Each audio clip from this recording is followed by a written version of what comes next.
Well, 7:35, call the meeting to order. Thank everyone for coming. You're welcome. You're welcome. We actually have a full board. It's like, wow, good. For the board, we have in attendance Janet, Alan, Chow, Ginny, Lynn, Greg, Shari, Nancy, Dick, Milton, and Andy. And for our staff, we have Susan. I will remind everyone that this meeting is being recorded and streamed. So please make sure you use your microphone. Civility principles are speak kindly, don't speak ill, accept and give constructive criticism, apologize earnestly, respect others' opinions, respect other people's time. I do have two closed meetings to announce.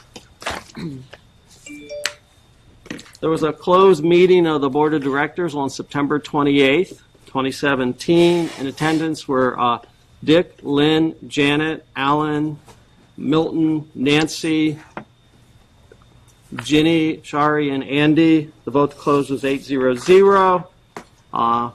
It was closed under Section 4, consideration of terms or conditions of a business transaction in the negotiation stage if the disclosure could adversely affect the economic interests of the homeowners association. The meeting was closed at 7:04, opened at 7:45, and the purpose was to discuss a lease. There was a closed meeting of the Architectural Resource Committee on Monday, October 23rd, 2017. Members present were Sherry Faneroff, Deb Bach, Eva Marie Lambright, Tom Mungo. The vote to close was 4-0. It was closed under Section 4, consultation with staff personnel, consultants, attorneys, or other persons in connection with pending or potential litigation. It was closed at 1:10 p.m. and opened at 2:37. And the purpose of the meeting was discussion of new and ongoing covenant cases. Okay, approval of the agenda. I would like, if the board does not object, to move the Paris Agreement Accord up to the first item under board votes. Yes, great idea. That was going to be my suggestion. So Yeah. yes, absolutely. So with that change, was there a motion to approve the agenda with the Sherry moved? Second? Chow. Any discussion? All those in favor? Unanimous. Thank you.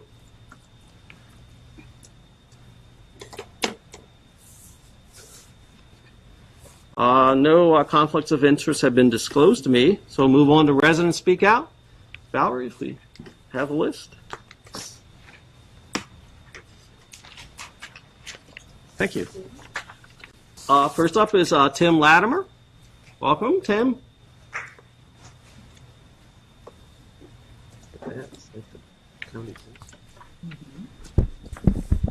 Thank you, Mr. Chairman, and just wanted to speak very briefly to the agenda item that you all just advanced on the agenda. First of all, thank you for doing that. But more importantly, just wanted to thank all of you for the workshop that was held 2 weeks ago. A number of us were here. We found it very informative and very useful, and wanted to congratulate the Columbia Association for the great work that you all have done over the past several years to reduce CA's carbon footprint, reduce greenhouse gas emissions, and make Columbia Association more energy efficient and use clean energy. That's fantastic. And we really hope that we'll be able to see more of that over the coming years. As a resident of the Long Reach area, we're really excited about the project that's being contemplated for the Long Reach Village Center and some of the sustainability aspects of that. And we think that's really a good step in the right direction, and we'd love to see more of that kind of thing happening here in Columbia. Secondly, just wanted to note that from what I've seen on the agenda for tonight, the resolution regarding the Paris Agreement, very much welcome the board's consideration of that. Hopeful that it would be considered favorably. But also hopeful that the board will continue to look seriously at the suggestion that I believe came up last July, at least the first time I heard it anyway. I think it was from Mr. Schwind, who suggested the possibility of creating some kind of a citizens advisory committee on climate That strikes me as something that might be a very useful thing as a way to look at these issues. And I take to heart Mr. Schwinn's comments from the workshop a couple of weeks ago that we should not harbor the illusion that signing on to a resolution or some sort of a statement in and of itself is sufficient. And perhaps taking some concrete steps forward and perhaps creating that kind of advisory commission might be a useful step forward.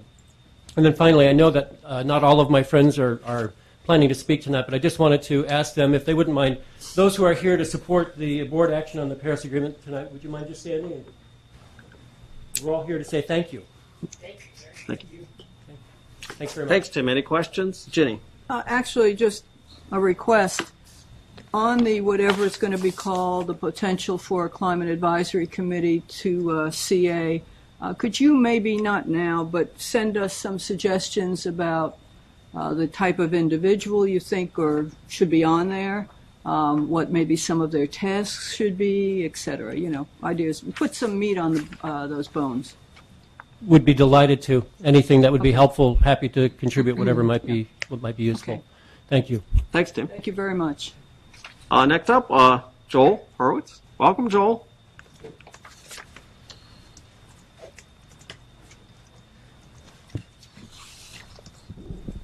Joel Hurwitz, 5681 Harper's Farm Road, Harper's Joyce.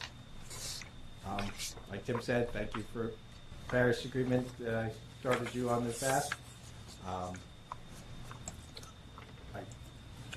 guess just want to make sure you haven't heard what Matthews thinks about it. I just hope it wasn't an issue. The language says he's authorized to, but not directed to it. If you thought I said, I hope it's not an issue. And I guess we talked before about publicity, whether you're going to post it on your website or social media, or do Tim and I need to be the ones who do most of that, or will we see it on CA's platforms? I guess Jenny had brought that up originally about sending it to elected officials as well and things like that. So I don't know if you're going to discuss what happens after tonight and sharing it with the community. Thanks, Joel. Any questions? Thank you. Next, we have Richard Dutzman. Richard, welcome.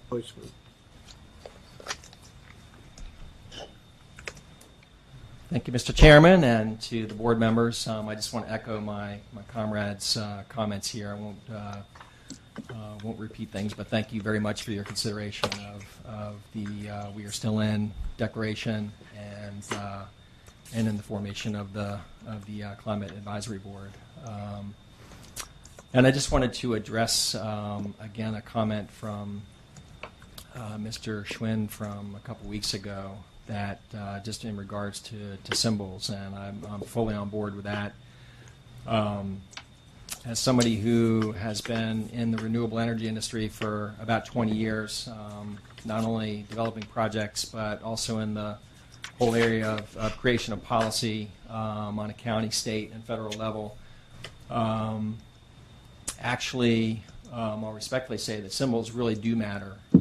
They really, the fact that we're talking about 2,400 plus organizations, municipalities, and states now that have signed on to this, people are really starting to step up and take notice. And policy and regulation follows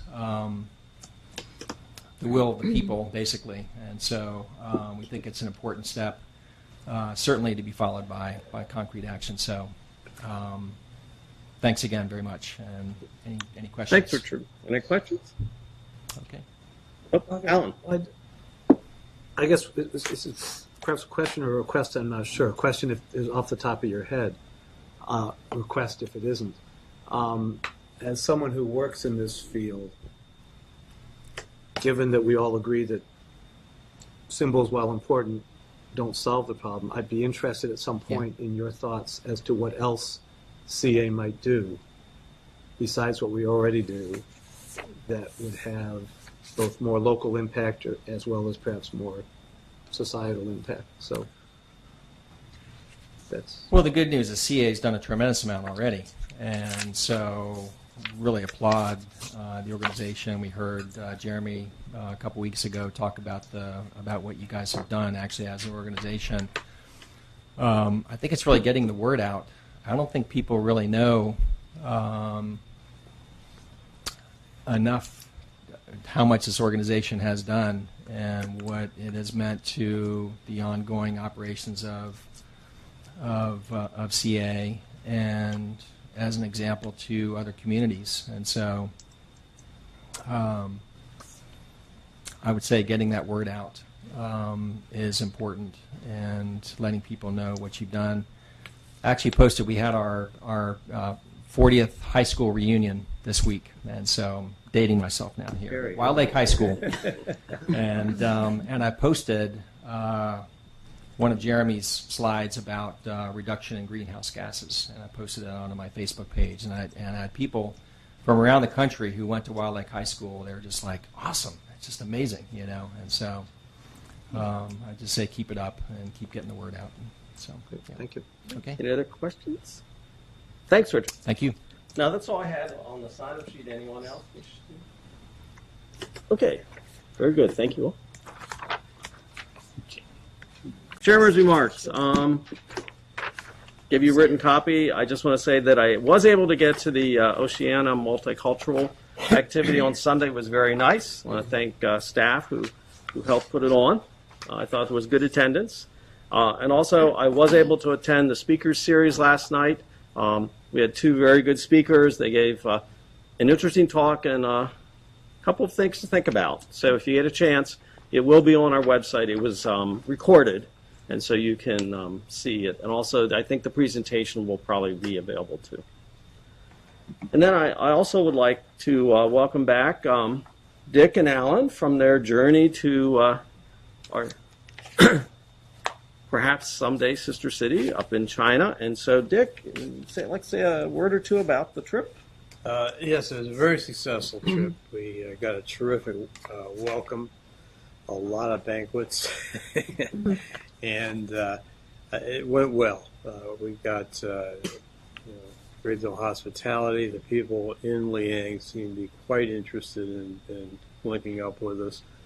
We visited some schools, a medical center, an industrial park, and it's pretty exciting. Liang is considered a third-tier Chinese city because it only has a population of 800,000, and but it's thriving, and I really look forward to hoping we can move this thing along and make it happen. I have some pictures for anybody who wants to see that.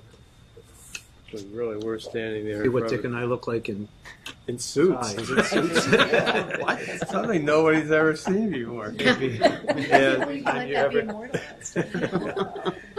And I'd like Milton to present to you the official letter of intent signed by myself and by the Vice Mayor of Liang,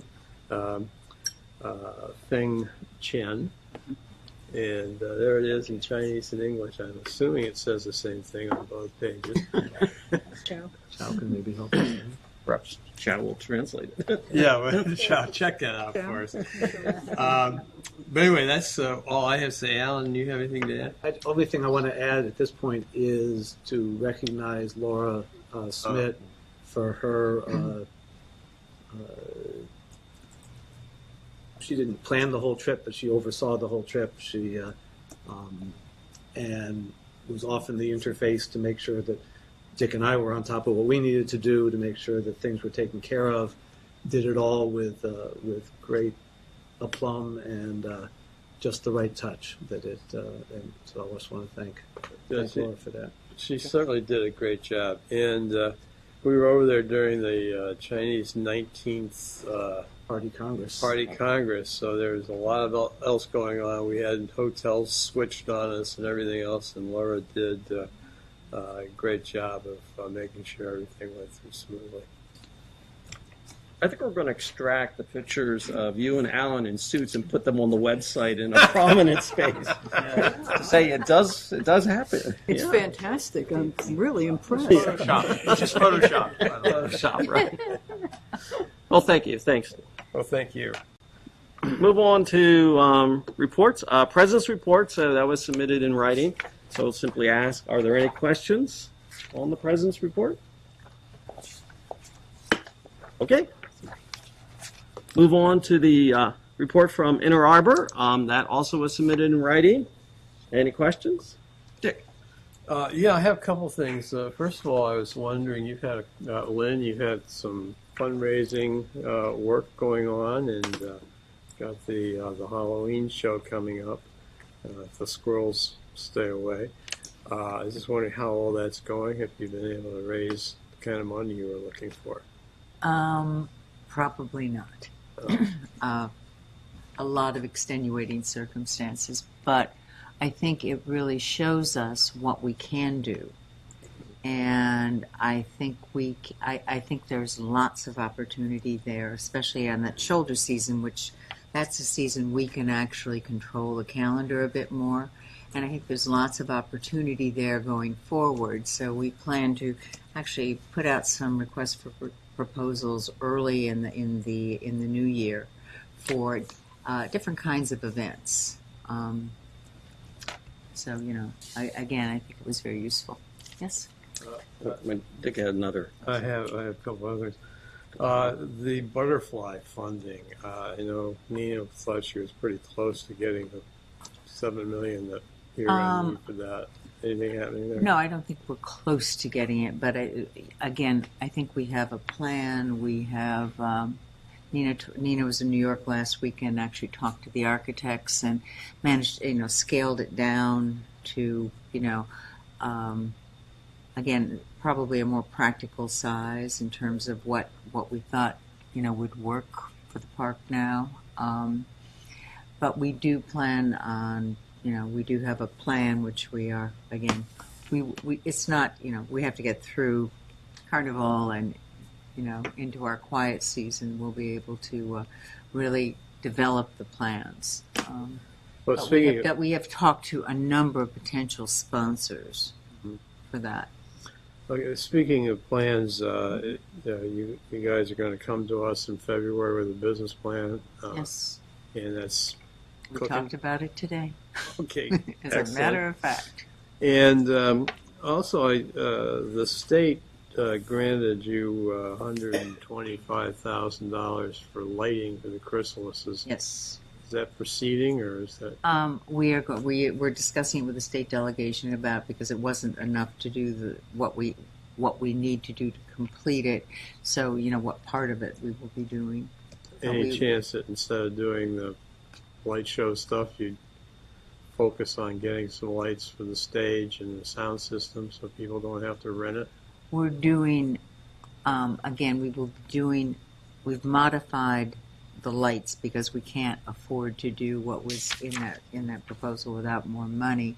So we have modified that. As to the sound systems, again, we just don't feel it's practical to buy them. We've been, they change so much. A lot of the groups that need extensive sound bring their own. We just think it's probably more practical to have that be rented. IMA has theirs, and they have them available for rent. So it would be duplicative. It's the small community groups I was concerned about. It cost something like $5,000 to rent. Oh no, Not at all. That was what was in the numbers that Inner Arbor released. We have sound has been certainly provided for. We had sound for the Heritage Film Festival, for Dune, for the ballet, for the orchestra, for the band, and I don't know exactly what the cost is, but it's quite modest compared to that. Thank you. Janet? I was curious about the comment that starting in 2018, the trust informed the hospital that a vehicular event would no longer be appropriate for the park. Does that mean that cars will be driving through Symphony Woods this year? No. Oh, okay. No. No, we've been trying to keep cars out of Symphony Woods. Yeah, I know. It's been a little problematic. For instance, we were not in charge of Opus One, and there were all kinds of things going through that. We are going to be developing very, definite policies and procedures for what are permitted uses in the park. We have them now. They haven't always been adhered to. We're going to next year, I think, be much stricter about, what you can and cannot do. We may be shutting events down. Rather than. But for this year, Symphony of Lights won't be driving. through Oh, no, Symphony. no. They're not going to be driving through the park. Okay, thank you. Move on. Next, we have department overview, sports and fitness. I'm Milton, sorry. anything you want? Dan, I have one question for Milton on his report I forgot to ask. Okay. It has to do with sport and fitness too. The Long Reach tennis facility construction, is it still on schedule and on budget? Still on budget, still on schedule for first quarter 2018. First quarter 2018. So that no more exact than first quarter 2018? I will leave it open to first quarter 2018. Okay, fair I enough. understand what Janet's saying, but I still want to leave it open. You got a match lined up or something? No, anything else? Sports and No, fitness. Dan? Welcome, Dan. Well, thank you. Thanks for having us. Tonight we're going to give an overview of the sport and fitness department, but we're not going to do the usual what we do, because I think by now we're all pretty confident of what we do. Tonight we're going to talk a little bit about how we do it, why we do it, and how we're going to continue doing it. So it's going to be a little bit more forward-looking at some of the ways we're growing and developing the department. The other good news is that you're not going to have to listen to me again. I brought the actual experts who make the magic happen. So we're going to start with Anish Manrai, who's going to kick it off. He's the Assistant Director of Sport and Fitness. And Leslie Flynn, who's the General Manager at the Athletic Club and oversees our personal training department. We'll talk about the fitness and group fitness. Then Maury Bozeman, who's the General Manager of tennis. We'll talk about the tennis, the sports park, and the ice rink. Nick Mooneyham, who's our golf superintendent and director of maintenance. We'll talk about golf. Kind of tricky that way. And then we'll finish up with Marty Oltmans, our aquatics director, talking about the pools and what we're doing and where we're going with the pools.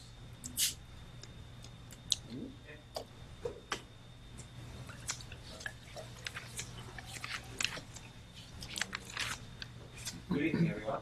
Good evening. It's great to see everyone this evening. It's good to be inside rather than out. It's much warmer. Thank you. Okay, so just to give everyone a quick overview about sport and fitness, in keeping with our mission and our vision, we have created basically what we call our Super Bowl. And what do I mean by our Super Bowl?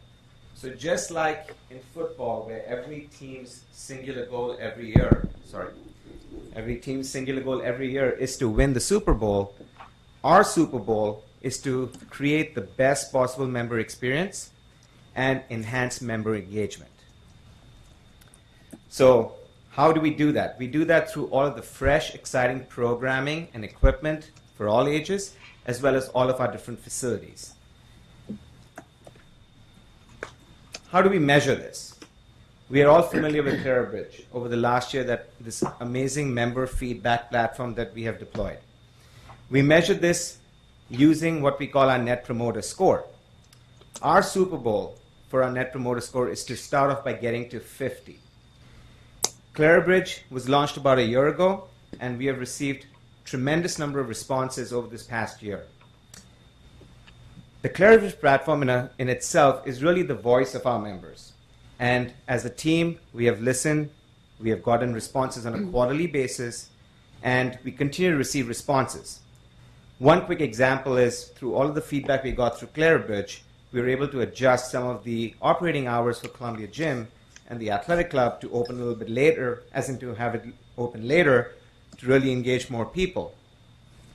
In this last year, as we said, we started Clarabridge about last year, about in October, And after the first round of surveys and the feedback that we received, we got a net promoter score of 31 back then. The industry average is about 43 in health and fitness. Most recently, in the last quarter, we're moving in the right direction. We were at 33.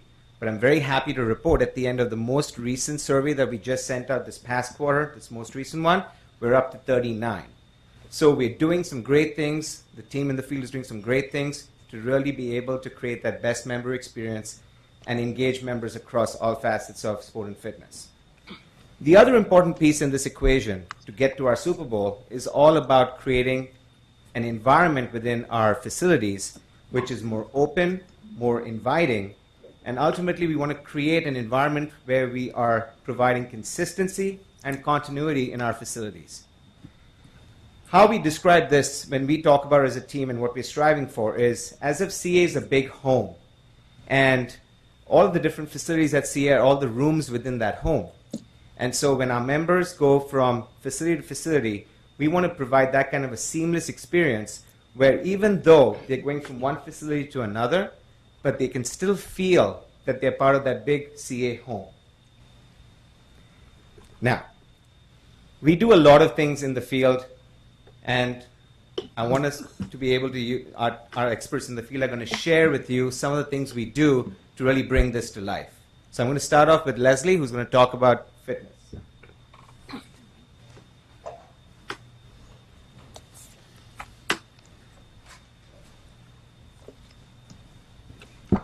Hello, everyone. Hi. Okay. And just so you know, that's a little rendering of what the athletic club's going to look like, hopefully, if we let's move forward. Which is pretty cool if you think about what it looks like now. Just had to throw that in there. Shameless plug. All right, so going back to our goal of creating the best member experience possible, one of the key components that we really need to start with is how do we onboard new members? So one of our new exciting programs that we actually just launched officially this week is called Jumpstart. And Jumpstart is a comprehensive new member onboarding program because we felt like we were missing some pieces with just offering your regular, typical fitness consultation. This program is designed to engage, educate, and connect new members to everything CA has to offer. So it's not just fitness. We're going to be talking about everything that their membership has for them. And in order to do that, we really need to get members started with an intentional and goal-directed action plan that really is about what matters most to them. And that's the real key component. So to do this, we are offering 3 sessions with your membership for every new member. And that first session is the coaching session. This is the real critical piece, and it's also the piece that will differentiate us and set us apart from our competition. This coaching session is what I consider building the container. It's about discovering that person. It's about going through their medical health history, but also finding out what is their why. Why did they come to CA? What are they looking for? What do they need? How are we going to help them reach their goals? But with that conversation is they're coming up with those goals themselves, and we're not just telling them what to do. So they're a part of it. They're engaged in it. Their next session is a fitness session, which we help move them to action. We do assessments, and we try to figure out, well, what is going to be the best program for them that is going to set them on that path. And then 30 days after that fitness session, we do a follow-up session. Are you reaching your goals? If not, how are we going to tweak it? What can we do to help? So again, it's just really comprehensive and trying to get that member engaged right from the start versus waiting for them to come to us to look for a consultation. Joe?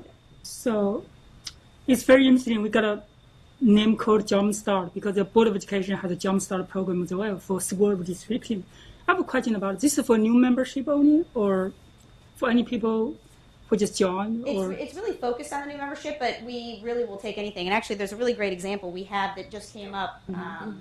I think it was the end of last week, and we had someone who was looking to cancel their membership because they hadn't used it. They felt the gyms were intimidating. They'd only been there twice, and it was a great opportunity for us to say, wait, come back in. Let us see what we can do to help you. So they've already gone through their coaching session. They either had their fitness session today or it's tomorrow. And so I'll be really excited to see if we can, save this member and really help them be able to use their membership. And that's the whole point of it. So it isn't just for new members, but we really offer it to anybody, but it's not something we're advertising out there as kind of, a program that you can just, start whenever. It's really tried to gear with how do you come on board so that we can get you started and get you involved and connected right away. And it could be anything. It could be doing, events at the sports park. It could be using the pools. It could be doing a fitness program, group fitness, whatever it is that really again, it's all about them and what means the most to them. So some of the other things that we're doing now to enhance the experience. So we're creating the experience through launching them well. Now we're enhancing the experience. And as Anish talked about, our building enhancements, that's a big part of it. We also are always on top of replacing our equipment and trying to have top-of-the-line equipment with the latest technology. There's some really neat things out there. I don't know if any of you use the clubs. Did you know that you can actually log into Netflix on the treadmill and go ahead and watch your favorite show? So certainly makes the treadmill a lot more fun to use at that point. You don't have an excuse not to get on it now. But we also have some piece of equipment called Espresso. These Espresso bikes actually at all 3 clubs now, they're newly upgraded. We just got the latest model, and you can actually compete with other members. You can compete online against people all over the world. So there's just some fun things we know that technology is the wave of the future. Everybody's using it, and how do we integrate that into our membership base? How do we integrate that and be able to span all groups who are interested in that? And those are some other brands that we use, Matrix, Life Fitness, and Precor. Those are kind of our major players that we use in the clubs at this point. Some of the other things that we do through fitness programming, this includes group fitness and personal training. I don't know if any of you have used Fitness on Demand, which we currently have at Supreme. We did a pilot this year. You can basically participate in a fitness class whenever you want. If that studio is open, you can go pick your own class, go in there, take it. It could be at 2 o'clock in the morning, and you can take that class. So that's been very popular, and I think we'll look to expand that in the future. We've launched a class called Next Level Conditioning. It's a small group training class for teens. This is for teens who may not be involved in sports. How do we get them into being active and enjoying it and finding fun ways to work out that isn't just about sports?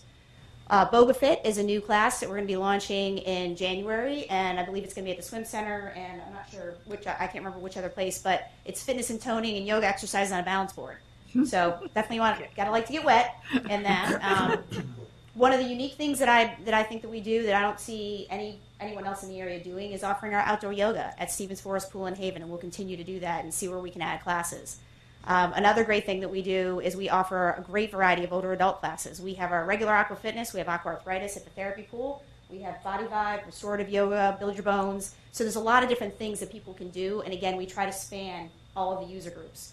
Our small group training that our personal trainers run, a very exciting one that we're launching at the athletic club here. We're doing some demos in the next month or two and hopefully launching an official class in January. It's called Parkinson's Punch. We have a trainer, Daryl Goff, who has been working with some clients at Parkinson's. And we're actually going to do a class. There's been a lot of research done on boxing and how that can help those patients slow the progression of the disease and help them actually function better neurologically. So there's some really exciting new things coming up that we are trying to be on the forefront of fitness. Great. Yeah, many people are intimidated by the machines and sometimes by the technology. One thing I've noticed is we don't have people in the rooms that can be asked, just wandering through, so folks can ask them, how do I use the machine? How do I get on Netflix? Right. Things like that. Have we given any thought to having that type of presence? Absolutely. That's actually one of our initiatives, especially at the athletic club. That was one of my big things this year with my team is how do we have regular educational sessions that people can sit, we can say, okay, we're going to focus on, and they know when it is, and we're going to focus on the treadmills, and we're going to show you, these are all the cool features that you have, and this is how you use it, this is how you log on and become a user. So we are going to start that, and we should be starting that within the next month so we can really have it going by January, but I agree, that's one of the, and actually the reason we're doing it is one of the feedback, a lot of the feedback we've gotten from Clarabridge. So one of those pieces of feedback was, I would really like to know how to use this stuff, but I don't have time to go through it and figure it out myself. So that is why we've taken that feedback and tried to launch that. Great. So yep, that's definitely coming up. Jenny? Yeah. To follow up on Greg's point, though, how will people know about that you're offering those classes? We'll actually be advertising, we'll make announcements, so we'll put it out once we kind of have it nailed down as to what's working well, we'll actually put a schedule out. So that will be part of our regular, or post it. We'll actually probably post it up. And I don't know if you guys have seen the digital signage that we have in the clubs now. That'll be a great feature for us to be able to use to put on the screens in there and advertise that. Those are the big TVs that are CA related.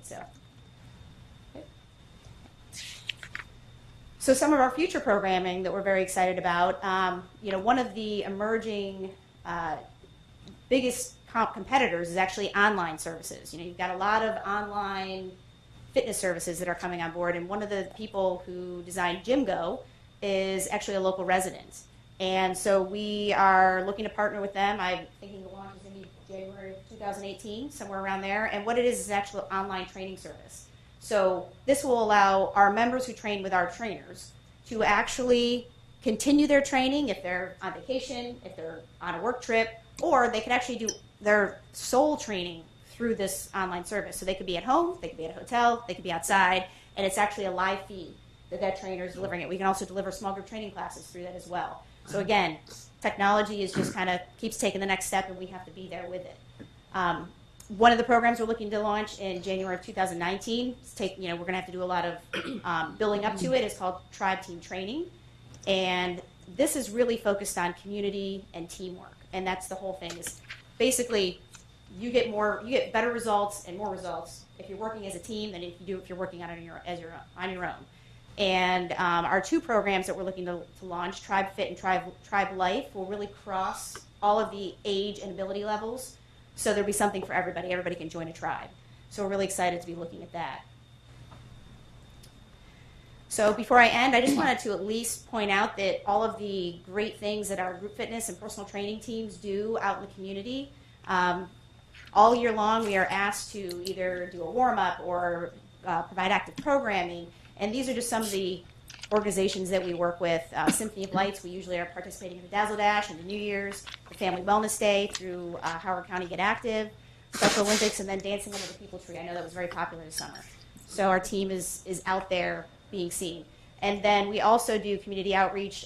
Something that's coming up this weekend, actually on Sunday, is the Howard Community College 5K Challenge Race.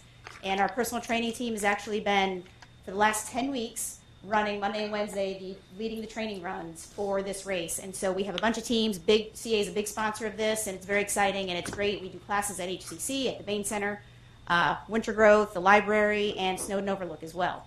So our team is very much proud to be a part of the Coney community. I was just curious if you had things like, Couch to 5K training, or if anything like that was on the... Right, we actually did that with the 5K race, and that's something that we have a basic training class that runs out of the athletic club and then one out of Supreme, and they kind of do that. They do that Couch to 5K for 8 weeks, but we did do that specifically for this race as well, and maybe there's some special class that we can kind of come out of that's just Couch to 5K, because it's very popular actually. So. I can Ciao. imagine. I think that's a really great program. I'm thinking about running a half marathon. So I wonder, is that free for that coaching? Well, that was part of the actual the race, and it's run through HCC. So I think you had to be part of the race to go that. But basic training is free. It is part of your membership. You just have to want to get up at 6 a.m. and run outside, even in the dark, because they go out in all kinds of weather. Okay. Thanks. Good. And that's it. Excellent. Thank you. And now I'm going to hand it over to Maury.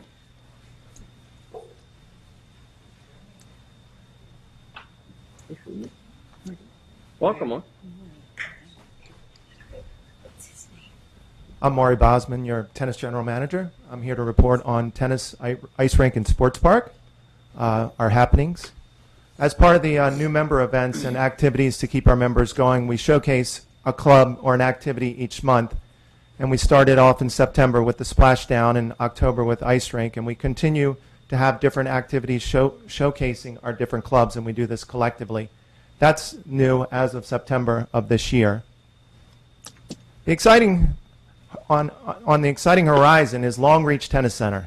That'll be opening in spring of 2018. Looks magnificent, beautiful property.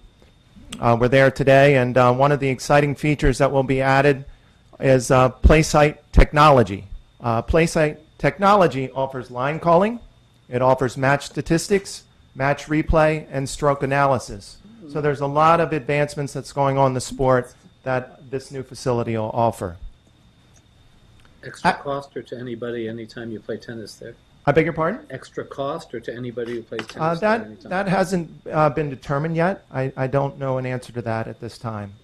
So, Alan, we can't cheat anymore when we play. Yeah, well. Old, you get wise, and you learn to cheat better. Creating tennis players. That's one of our objectives. We're in the middle of a session called Learn to Play Tennis Fast, in which we're making adult tennis players. They're learning to play the game in just 6 classes. And that's well underway. Once they graduate upon that, they will learn how to keep score, learn how to stand on the court, and they'll advance with a diploma to serve, rally, and play. And that'll continue till the end of the year. And then they're going to have a little break for the holidays, and then they'll be ready to play matches and play leagues and tournaments. So that's a pathway in our Learn program that's carrying on for our adults. We've added a wonderful new program that'll start this weekend called Tennis Whiz. It's a guardian and toddler 3 and 4-year-old program. So we're going to get players involved at the very beginning. We're going to give them their little backpack and their very first tennis racket for their age. We're going to teach them motor skills and share with the parent, the guardian, on how to develop coordination with the child, and this through storytelling. And so they'll have different activities through a story. And get together, everyone. We're going on an adventure today. And here's our adventure. We're going to hop.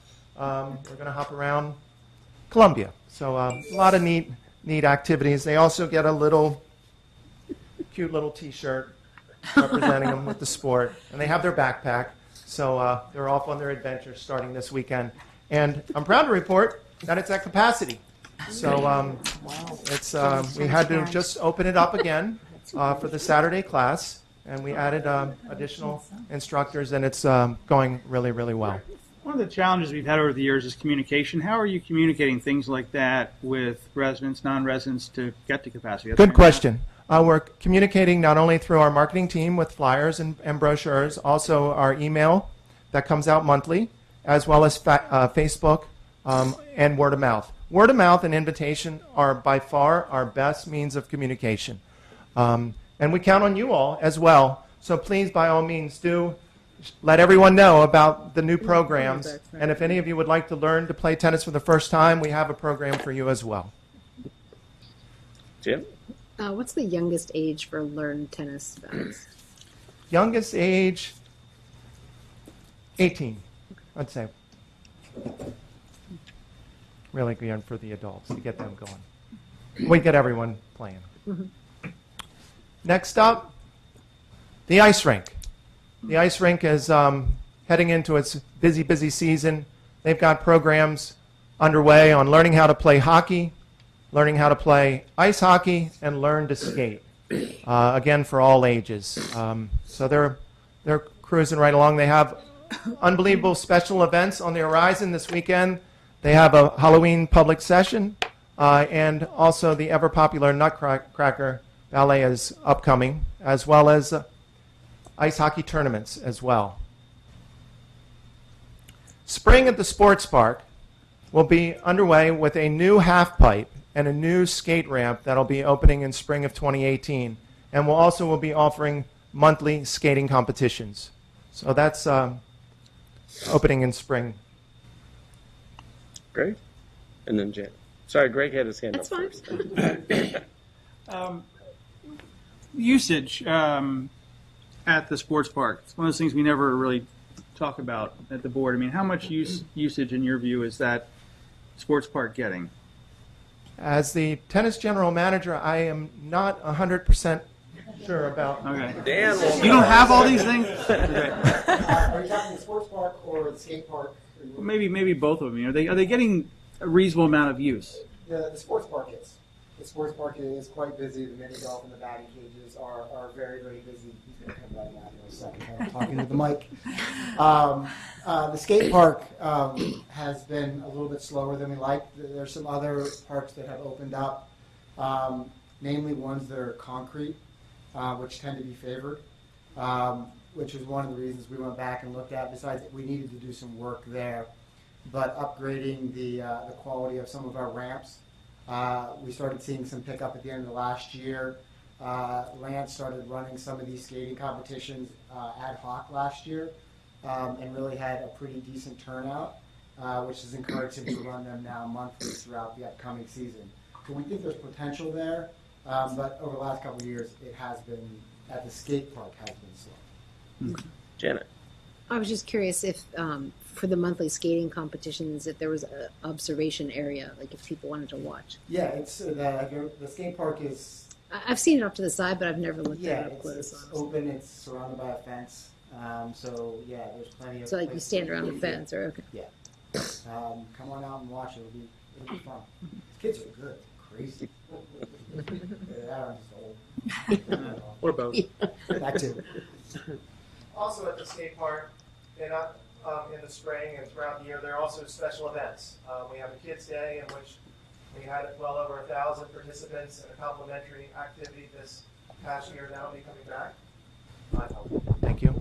So we have a Kids Day that'll be back in June, and then we also have movie nights, which are also at the sports park. So that's a quick summary of tennis, sports park, and the ice rink. And I want to thank you for allowing me to present tonight. Nick?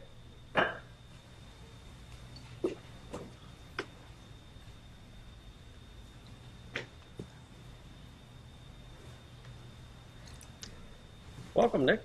Thank you. I'm Nick Mooneyhan, the Director of Golf Maintenance for Hobbits Glen and Fairway Hills. And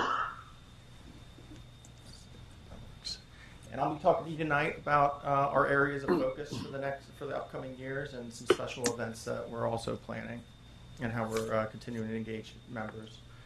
Really, the three areas of focus are growing the game, member engagement, and then just creating more participation even through non-traditional golf means. Golf is fun, but it's challenging. That certainly is one of the barriers to entry in the sport. We're really focused on player development. We have a new player development coordinator, Paul Maurer, PGA professional, that is really spearheading, engaging members, working with them along their journey of golf, new member consultation, just offering more lesson opportunities, even assessing course routings to make especially Fairway Hills a little more beginner friendly, and then really focus on youth programs and as well as family golf days. This is Paul right here, if you can see him. I know it's a small picture. He kind of blends in with his students. But this is the Junior PGA League. It's a program through the PGA of America. It was 12 kids last spring. It's up to 24 this year. They actually won their division's championship in the spring and the fall, and they're in the quarterfinals of the state championship. So it seems to be a program that's really growing. They certainly are the future of golf. Our first tee of Howard County is Fairway Hills is home to that. We run 600 kids annually through that program. Also 300 additional students we reach in the schools. 30 students with our allied golf program, which reaches students with disabilities. And of course, the Columbus Association is a huge supporter of high school golf. 6 out of the 12 Howard County schools call Hobbits Glen and Fairway Hills home. So we host the county championship as well. So those are ways where we're trying to grow the game, certainly with our youth programs and member outreach, but engaging current existing members. Anish talked about the Clare Bridge surveys. That's been just a powerful feedback tool for us. When we get those surveys, we pour through them, comb through them. We actually reach out to every single one of them, good, bad, neutral, whatever the feedback is, we're reaching out. So it's created a great feedback loop. And working, there was certainly across the entire year of surveys, communication, members' desire for more communication, more information, we found in those surveys. That led to a monthly email, daily course information posting on maintenance activities, a new re-engagement of our Green and Golf Committee, our user groups, they're a greater level of participation. Coming soon is going to be an indoor and outdoor digital display that's going to take our communication with the members to another level. It also led to the creation of member experience and course maintenance standards. We work with our Green and Golf Committee to accomplish that and implement them. It's a great training tool for our staff as well. Golf and social events, focusing on women's leagues and events. Our women's leagues play against other clubs in the area through Interclub, various women's associations. Our Twilight leagues are growing. Our senior leagues at Fairway Hills and Hobbits Glen are growing. So we're going to continue to focus on league play and helping those groups grow even further. And of course, we have some serious golfers, especially at Hobbits Glen, that really enjoy the competitive nature. So offering a variety of competitive tournaments for that segment of the membership. Golf is sometimes too serious, so we are planning a lot more fun golf and social events. I thought you were going to say we had fights on the course or something. We have that sometimes. So right here is Glow Golf. We've done some smaller events around our practice green. We just had one with the junior PGA program after they won their division championship. And doing that out on the golf course as well. The picture below is what's known as the Superintendent's Revenge Tournament, which is my favorite tournament.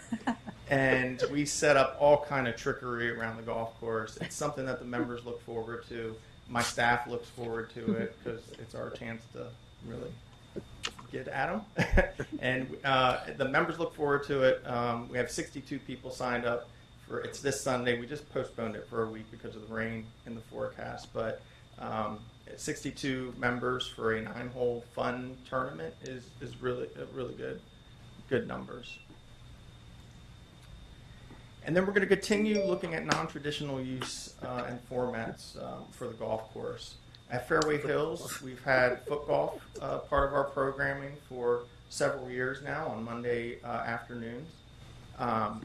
We are in the process of evaluating fling golf, which if foot golf is soccer on a golf course, fling golf is lacrosse on a golf course. So just another way to reach a greater audience. The great thing about fling golf is it can be played right alongside traditional golf. So you could have 2 traditional golfers and 2 fling golfers tee off from the same tee and go to the same hole, where foot golf, it's actually a hole, you can't really integrate them. So fling golf could be a really promising way to increase participation and give non-golfers an opportunity to enjoy the golf courses. Golf boards is something we looked at in the past, and the timing just wasn't right. These next couple things I'm going to cover are just fun ideas that we're looking into for next season. Golf boards are just another means of transportation around the golf course that people get a kick out of. A question about, sort of related to the previous slide. I guess I'm not a golfer, so I don't have firsthand data. Are we thinking that we have extra capacity on our golf courses to attract more people with these other modes? Or are we looking at an imminent, why are you here? I'm using this golf course for the thing it's supposed to be used for. And, So the best way to describe that is skiers and snowboarders. So there's capacity on the mountains, but some skiers didn't want to see the snowboarders. I snowboard, so traditional golf will dominate. We won't allow foot golf and fling golf and even some other ideas that we're working on during peak hours. So these would be to fill our non-peak times. Monday, that's why foot golf is Monday afternoons. But certainly evening and twilight hours are opportunities for other people to enjoy the golf course. Thank you. Good question. And then golf for fitness. There's all kind of different things coming out, like the golf bike, and I think that could be pretty popular in Columbia. So we're evaluating that. Golf for fitness and speed golf is increasingly becoming popular. Certainly, the time factor of golf. Not everybody has 4 hours to play, 4 to 5 hours to play 18 holes. These guys play an 18-hole round of golf in 60 minutes, but it's hard to tell what he's doing there, but he picks up his club and sprints to the ball. Oh my God. And so again, certainly in the early morning hours and twilight hours, you can't have them running around when you're at capacity, but there's times when that could be a real opportunity. So I've got a question for you because I saw the advertisement. You're doing night golf at fairways? Yeah. How does that work? Is that the glow? That's what I was wondering. Is it the glow? Yeah. Okay. Yeah. So it takes a lot of setup. It's not something we can do often, Mhm. but we can do it through special events. It takes a lot of staffing to make sure we do it safely. There's low level lighting and glow in the dark things wrapped around areas, and we really keep it confined to a a pretty small area. So it's not like you're going out there on even 9 holes and playing a whole 9 holes of golf. That would be a bit tricky in the dark. Thank you. Greg? Yeah. Thanks for coming in. Just interested in an update on the relationship, I'll put that way, between golfers and the Turnhouse. Are both sides becoming reasonably more satisfied with each other, or are we still having some challenges? We're working together to make sure that we're meeting the members' needs. The Green and Golf Committee has formed a subcommittee we call the House Committee that is assembling feedback from members, and then we can be the conduit and work with the Turnhouse and the members to enhance that. I guess my question is the Turnhouse listening to that feedback? So I hate when I hear it's we giving them feedback, but then they do nothing. I mean, are things changing? Yeah, I think some of that is the communication where they have done things, and we haven't done a good job of communicating that to the membership. We get a lot of positive comments about the Turnhouse from the community and golfers as well. So it's something that we'll continue to work on. Mm-hmm. But things are moving in the right direction, you feel? I believe so. Okay, that's good to hear. And on the high school, the high school competitions are held on the courses, right? Yes. And do we get some kind of compensation from the public school system, or we do that gratis as part of our? That's to grow the game. Yeah. Mm-hmm. Okay.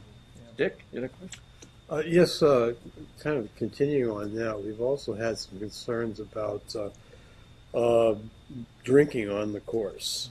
There was some talk about having a mobile beer distributors thing, and I was wondering if that's been resolved yet. To my knowledge, that has not been resolved. But that hasn't been brought in front of the board yet. Thanks. Okay, thank you. Sorry.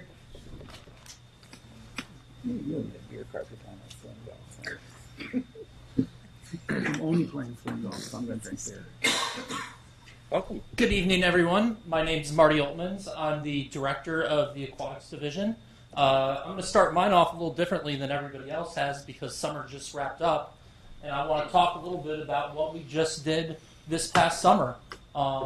Using the feedback from Clare Bridge, working with our Aquatics Advisory Committee, we made some pretty sweeping changes this past summer to a lot of the programs at the pools.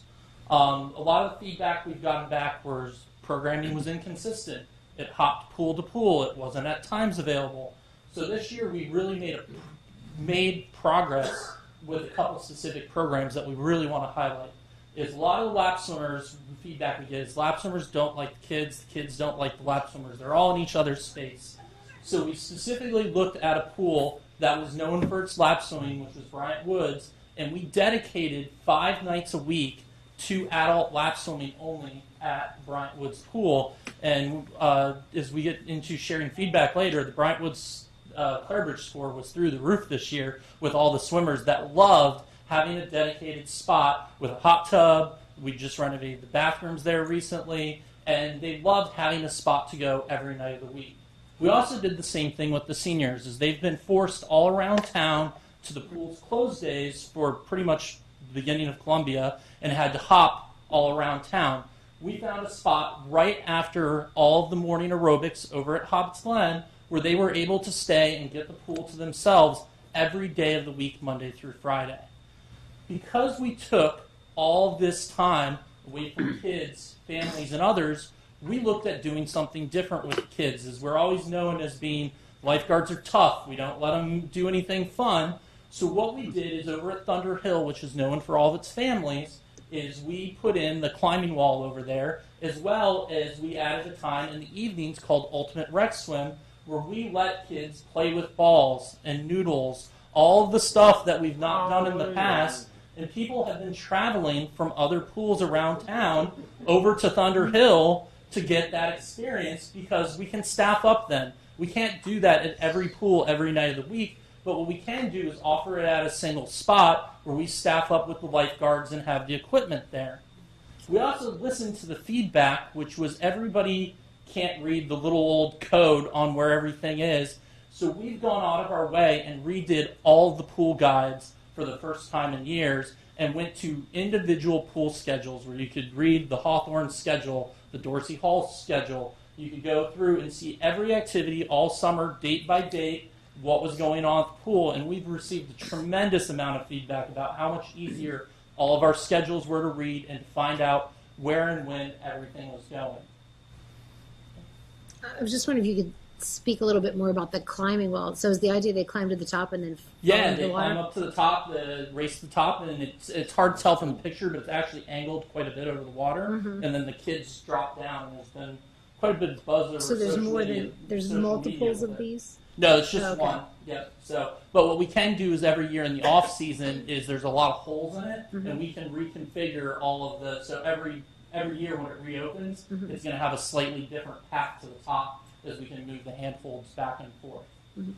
In addition, this past summer the swim center's been closed, and for those of you who've not had a chance to view it, I brought a nice video so you can see all of the upgrades that we've done at the swim center. We had done this for the CAC recently for all of them.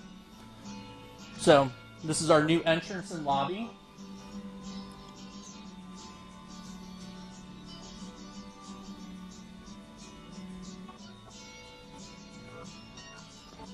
Main hall. Locker rooms. Nobody's in there. All individual showers, all the group showers are now gone. Good. All ADA.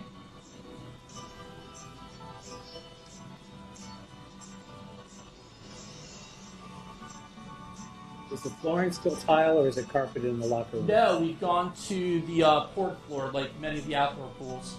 So with the drain, with the long drains to help with the puddling that used to happen in all the locker rooms. Upgraded drinking fountain area. The main hall is also the same flooring all the way through, as well as the entire program pool HVAC was renovated, where most of our competitive swimming is, and then previously the splashdown upgrade that happened the previous year. Nice. I do want to say, as someone who doesn't mind kids in laps, I've really loved having the Bryant Woods pool. It's gotten me back in the pool this summer. And one thing you sort of alluded to but didn't say is it's even open on Bryant Woods closed night, Yeah. closed day, which is just great because then it's just really consistent. Don't have to worry about it. Yeah, so one of the things is and you may have noticed it in the guide, is we don't actually list closed days anymore for the swimming pools. Is the pools were never closed. You may have had a closed day, but there was always something going on at the pool, whether it was CNSL, different things, and people would miss activities because they would say, oh, it's Tuesday, it's not there, and they would miss the activity. So we purposely took that out and went to that individual schedule so you could see on Monday, oh, well, lap swimming's going on, not rec swim, whatever's going on. So we're slowly trying to eliminate that closed day terminology because it makes people think you can't go, and that's one of the reasons we've done that. So now I've kind of reviewed what we've done this year. What I want to kind of talk about are some of the things we're looking into for the future. So one of the things that the CAC's been, our advisory committee's been looking at are different opportunities to engage with the members. And this is one that I recently shared with the Wild Lake Village Board. Is the nickname for it is a STEM pad, and I'll go ahead and show you the video. And what this is it's a newer version of the splash pad, but it's specifically involving interaction with bridges, play toys, and can replace some of our wading pools that are underutilized out there with a spot that you don't need a lifeguard.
Andy? Ginny. You're saying that would replace some of the baby pools in the outdoor Correct. pools? What does that cost? The estimate is around $120,000 to $150,000 to take out the wading pool. The materials for it are actually on the cheaper side of the options we've looked at. Mhm. And the biggest part for the first one is going to actually be the planning and the permitting.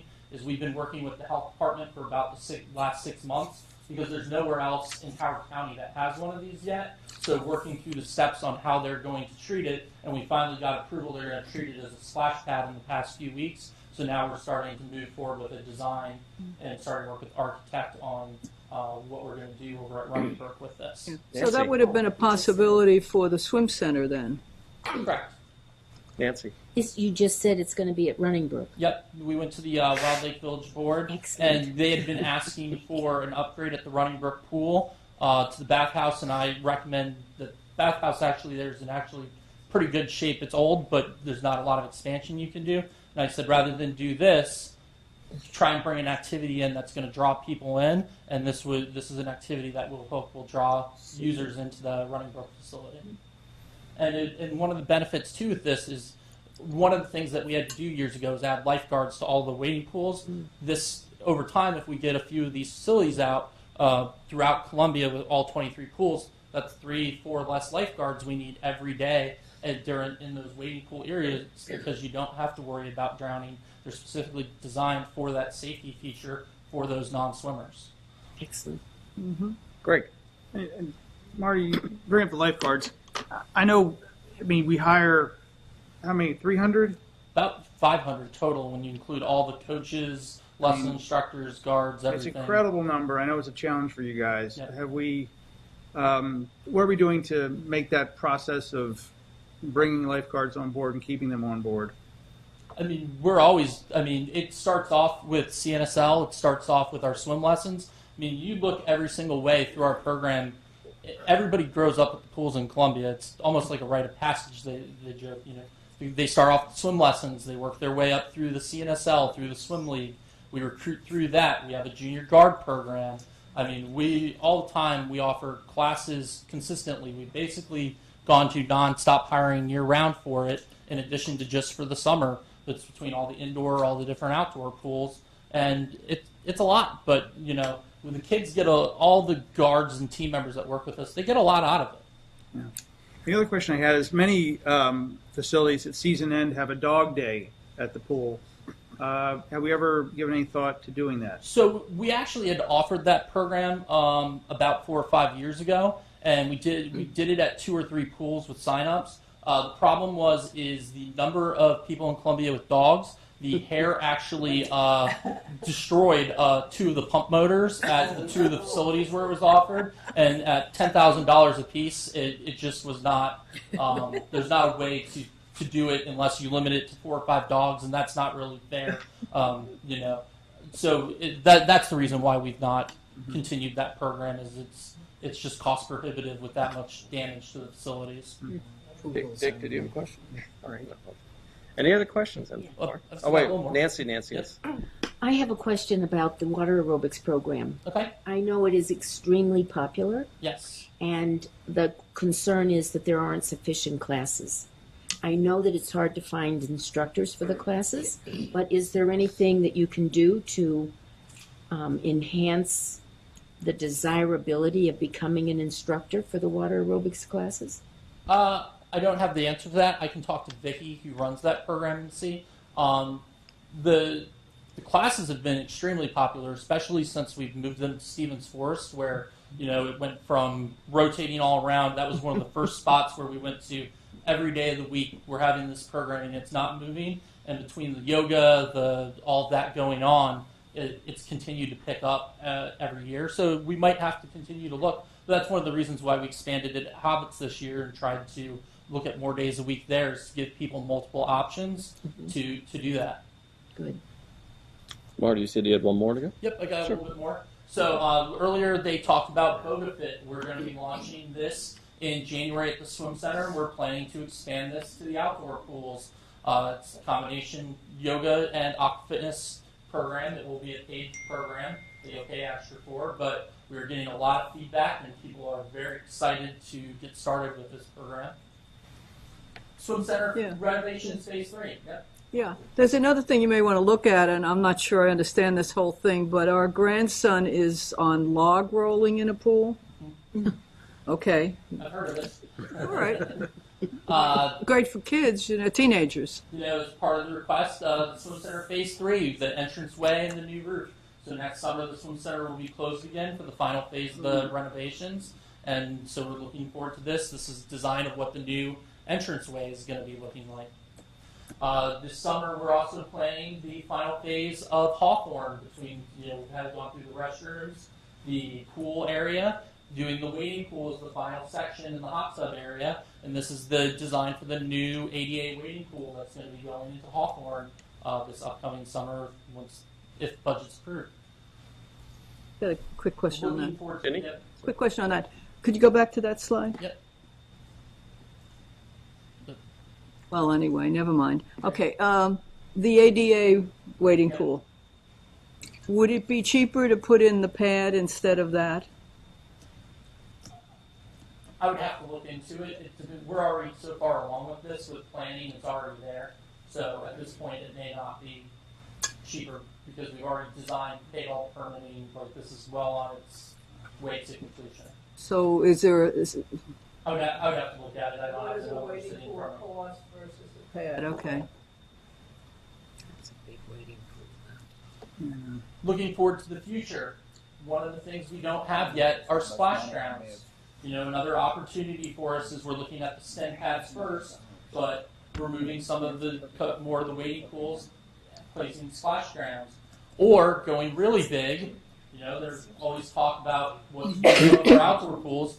Maybe we're moving an outdoor pool down the road and replacing it with a giant splash park, or enhancing another facility with it. These are becoming more and more popular as our community and our diversity change. Not everybody wants to swim, and these offer recreational opportunities for those who aren't swimmers. You put music on, get one of the Disney stations going, and add lawn chairs, shade canopies. Suddenly this becomes a place where you're worried about selling out for the day instead of on a hot day, instead of a pool. So other people like different things.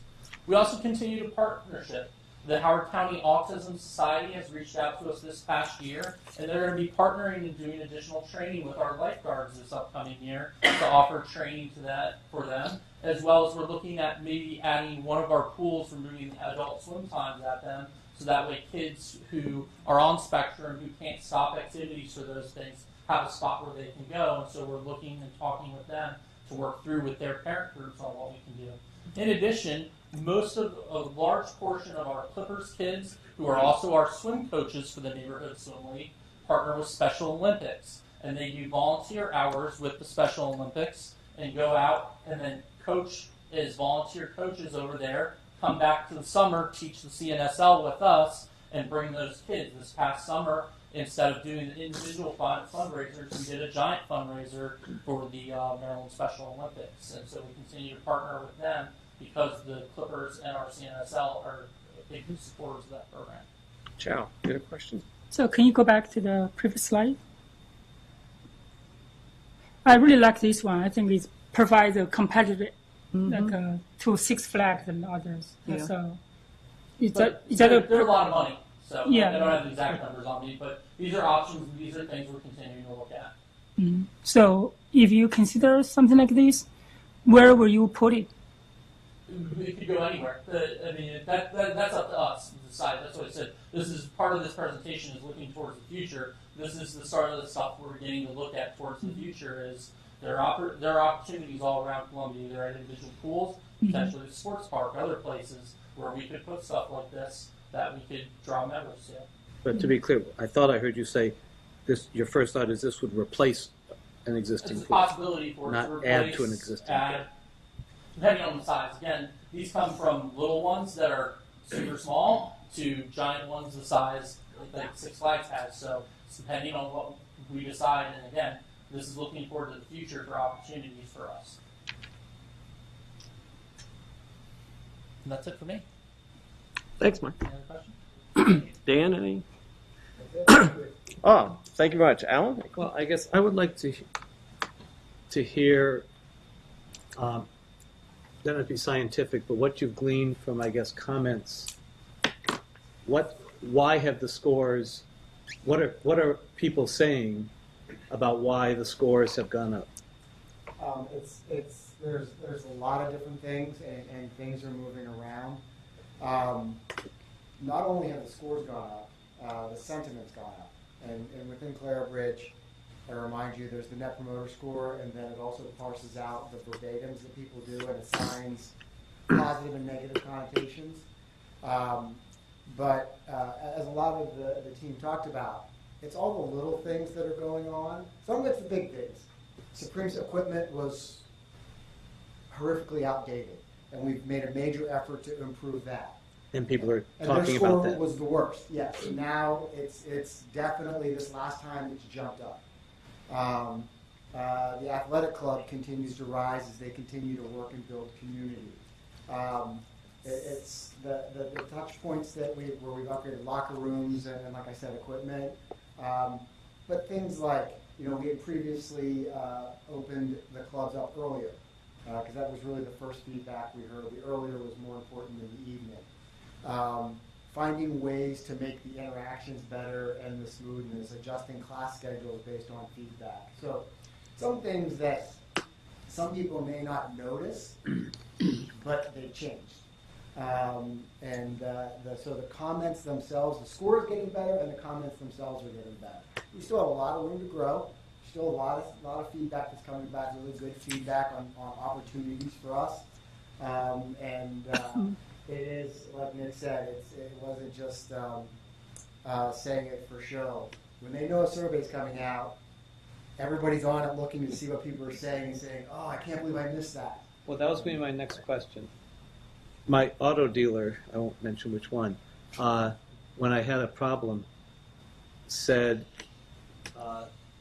we'll fix that for free if you give us all 10s. Do you ever No one has ever said that to me. solicit scores from anybody? We don't ask anybody we ask them to take the survey, Sure. but we want people's honest feedback. And that's why when we got Clare Bridge, we could have got something that was a lot cheaper that was just a Net Promoter Score. And that's, to your point, you can manipulate that. And that's not what we want. That's why we ended up with Clare Bridge, which gives us the verbatim. You can't hide from what people are saying. And sometimes there's a disconnect between the Net Promoter Score and the sentiment of the verbatim. They're not always, people will refer, but that doesn't mean they're not going to tell you what's wrong. And so, we get it from both sides, and so we know, are they really satisfied? And a referral, which is what the Net Promoter Score is, a very personal thing. And so when somebody will give you a referral, then you've made a good connection. But just like, a good friend, they'll tell you when you're not getting it done, and so we had both aspects of that. For your continued things that you're seeing that are still opportunities that you haven't hit the mark on yet. Communication, better communicating, being more consistent with the scheduling, the programming, getting the word out, going back to the communication. I think communication is an opportunity for us as an entire department. We're working on it, and some of that is us better educating our team so that they can answer the questions more readily. And we still have some facility work to do. We still have equipment that needs to be upgraded. Our locker rooms are old. We're chipping away at these things, but that is some of the environmental things are still a bit of a challenge. Nancy. You mentioned the score has jumped to 39. Yes. That's 39 out of 100. So it's a percentage. Okay. Ginny. Yeah. Well, what should the goal be? I had heard 50% would be a good score, but I know it's difficult to get people to give you the 10 and all So of that. as Anish said, the industry average across fitness and golf, those are the two that do this as well as an industry, is around 43. So we obviously want to be better than average. So that's why we set the initial goal at 50. I've had facilities as high as 75. Apple is at 75. At 70 to 75, they're offering that range. So that's ultimately our goal. Our initial goal is to get, as an organization, to be at 50. then the next goal will move up from there and continue to move up from there. It's a ladder we have to climb. We have Janet. to climb that. So, as an inconsistent exerciser, I go to the gym and do my regular thing, but there are definitely weeks where I'm looking for something different, and I have such a hard time finding what's available. We've had feedback on the app before, which I find challenging to use, but, have you looked at easier search for, our website is not helpful at all if you're trying to find something interesting to do in terms of sport and fitness. So I think there are huge opportunities there because I can't imagine I'm the only person looking for something different to try. Milton and I talked about this a little bit this morning. It's something we have to continue to explore because it is. We do need to find, again, it goes back to that communication thing and how can we get better at communicating and making things available. And it's that world changes so quickly. It's hard as an organization as big as we are to always keep catching up, but we do have to continue to have those conversations. So that is something that we hear and we're going to continue to work on. And that's the digital signage is part of that, but you have to be in the facility for that piece. Right, and actually I have found that helpful, but I might not remember later. If you're not in So the if I want to go facility, look it's not. later for details, But, then I have a hard time finding Nick it. talked about it. The golfers wanted better updates on the weather, the course conditions in the morning, frost warnings and stuff. So we opened a Twitter feed for that.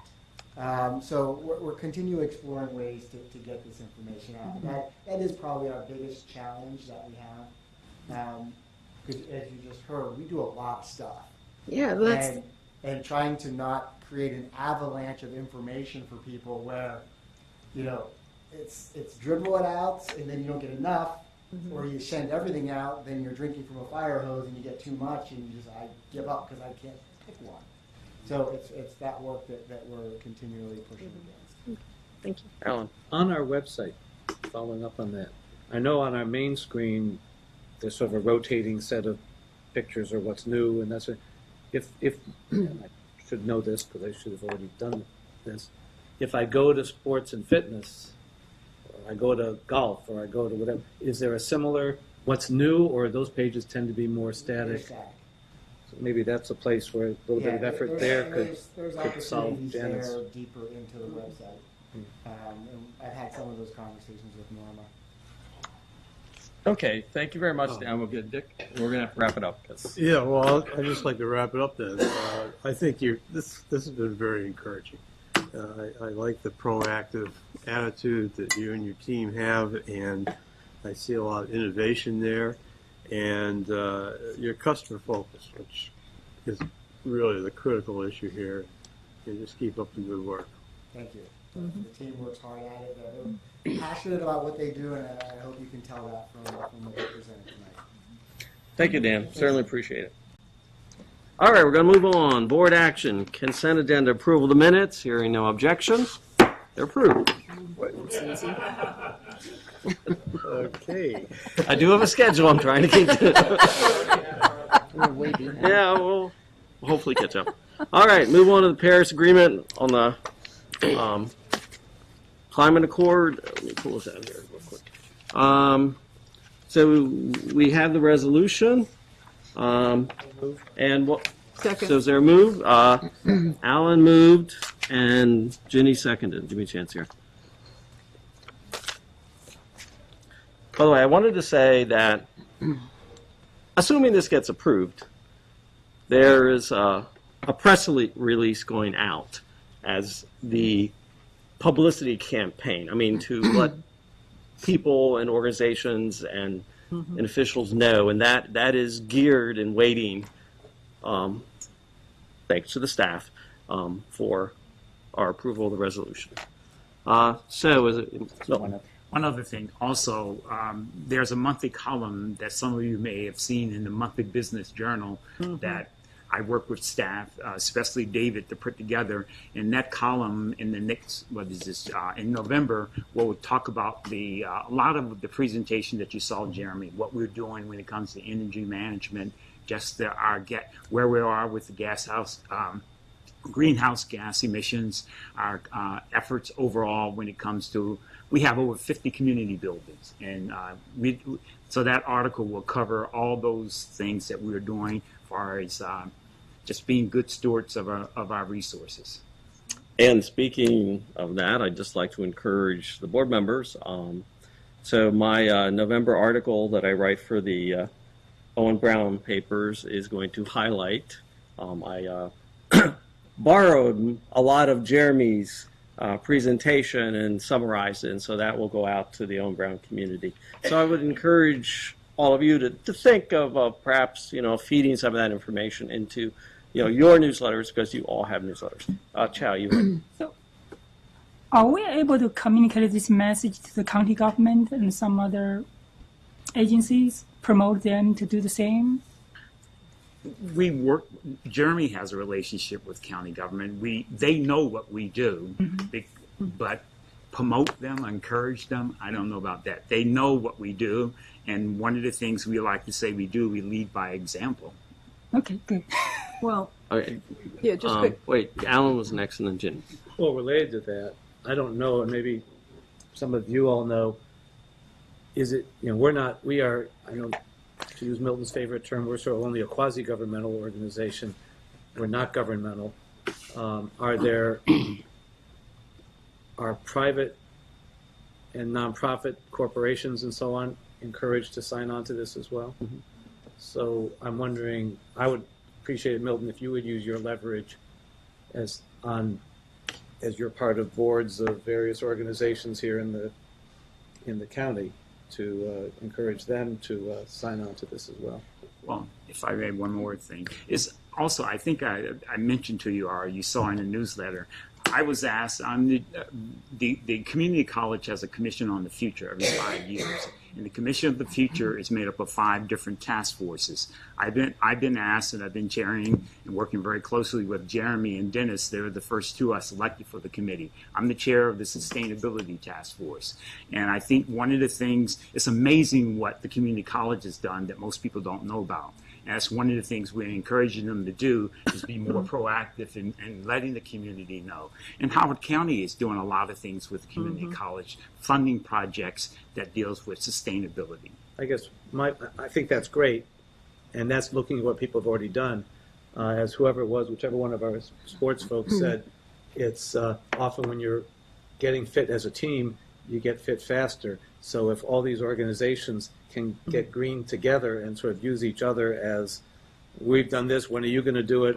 You've done that. Sort of challenge each other to set higher and higher goals. I think that would be wonderful, and if we can be a participant and leader in that, that'd be great. Jenny. Yeah, well, this is where, if we can support the Climate Advisory Committee, you can have representatives of the counties, the HCC's group, bring them all together, business community, private sector people that really know a lot about this, get them together in a room to advise us as to what's happening. And actually, CA would, in a way, be taking a leadership role there. So, but we'd have coordination, which would be great. All right, I'm going to take the vote. All those in favor? It's unanimous. Thank you. So, Andy, question. So, in terms of advisory.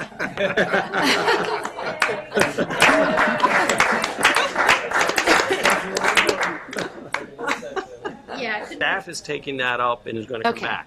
I couldn't remember. So you will see something about that later. What's that? The advisory committee thing. Staff's working. Yes, we've been asked to come to the board with recommendations of what format or what options the board may consider. It's really just going to add value. We have a full-time person who I feel like is plugged in so many places. I would just be interested in staff's honest opinion about whether it would add value. Yes, that's always going to be one of my questions. Are we adding value? Yeah. I mean, we're not going to do things just to do it. Mm-hmm. So Or is stay that tuned. That will come back up. Is that possible to consolidate this with other communities? That's something we're going to explore. Staff's going to look at that. Yes. Is there a timeline for this? For coming back? Well, November or December, depending. We haven't approved the agendas yet for December, and November is still scheduled for I was just in China for 2 weeks. I mean, they do things they would say, in 2010 year, and I'm never sure whether they meant in the year 2010 or 2010 years ago, so they're take the long view, so 2 months, I'm fine with that. This year. We're aiming, yeah, but we'll look at the schedule. Sorry. Yeah, and I think the other thing is there's nothing to stop the board from spending some discussion time looking at setting some concrete goals and objectives.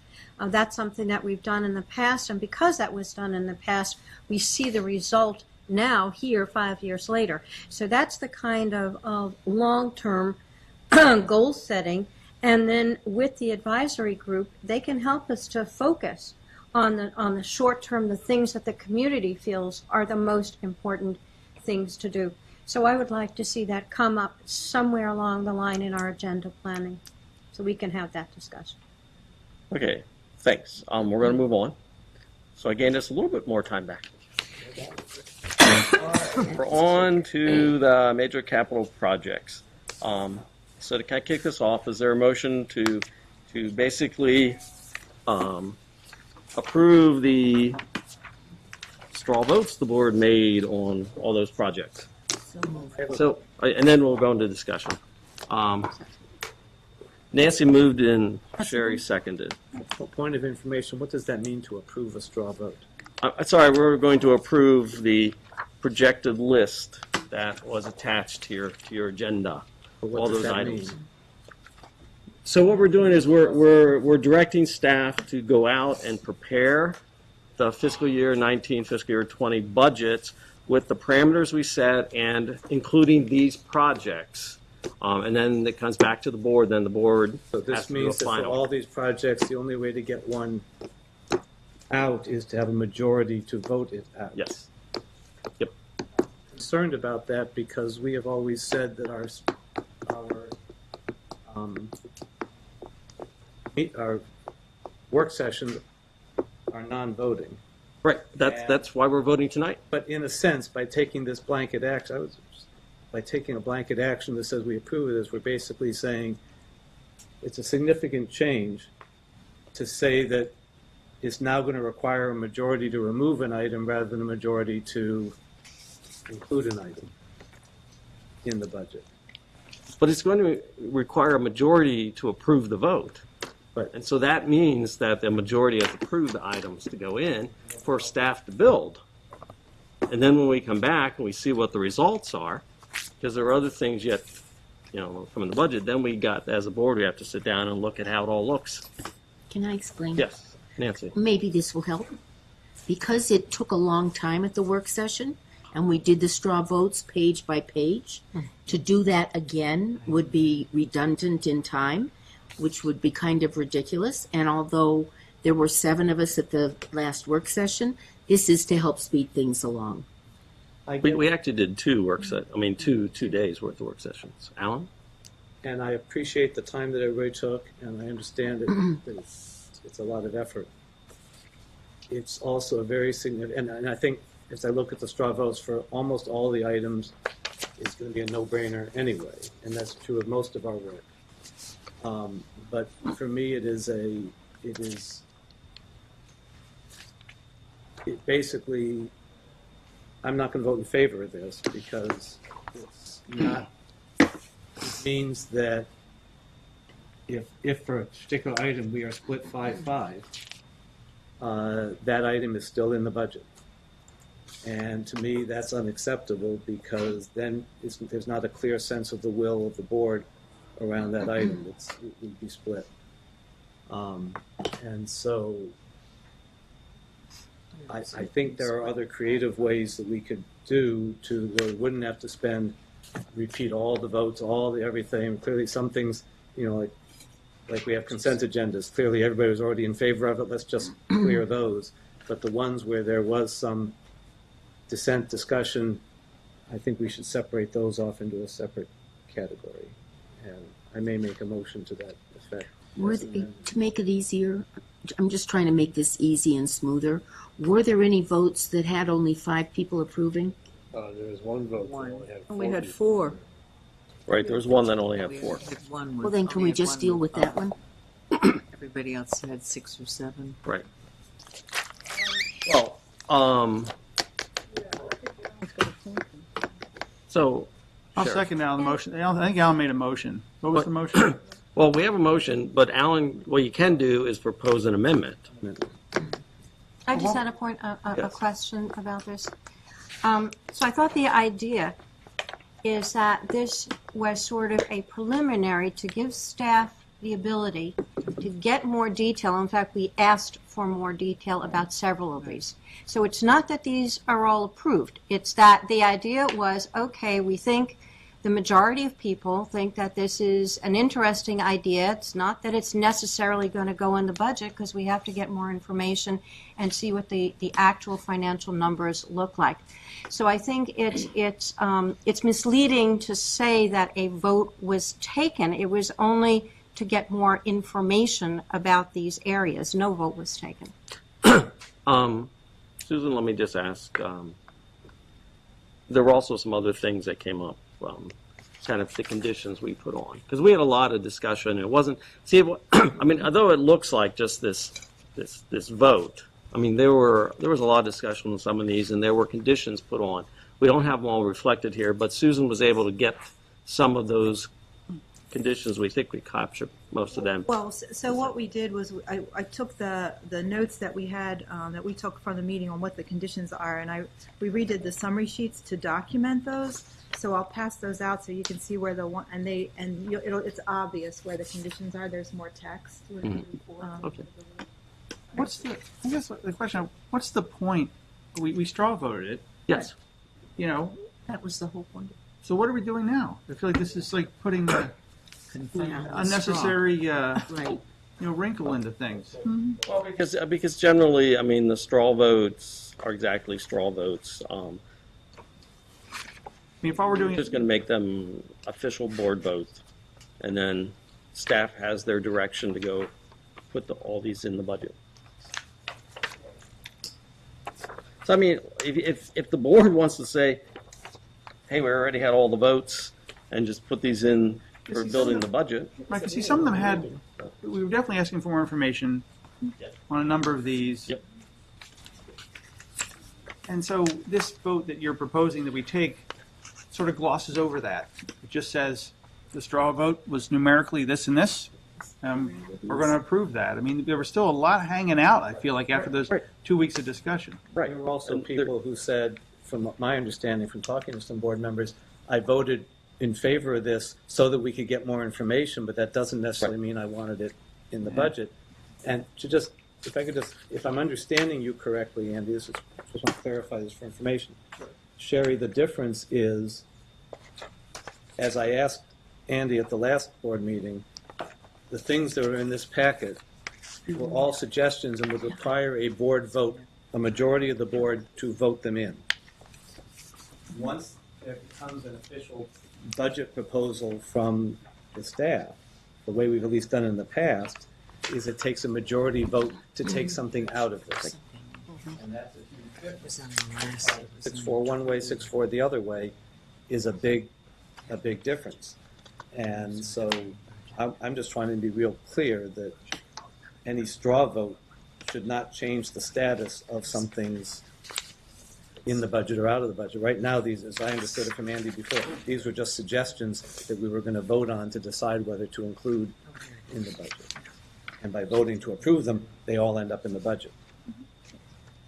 They will definitely end up. They will definitely end up. They will definitely end up in the budget because this is we're basically telling staff to put these in, and so when the budget comes back to us in January, I mean, I'm certainly expecting that these are going to be here because that's kind of what we're telling staff, which is part of me. Direction. Right. Yeah, and then making it to tell them this is what goes in the budget.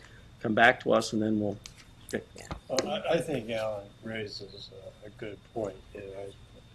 The straw vote thing makes sense, and on almost all of these items, we had 7 votes or 6 votes to approve, and I'm pretty sure that when we get to the end of this process, those things are going to fly through. But we had a work session where these straw votes were held, where 7 members were present.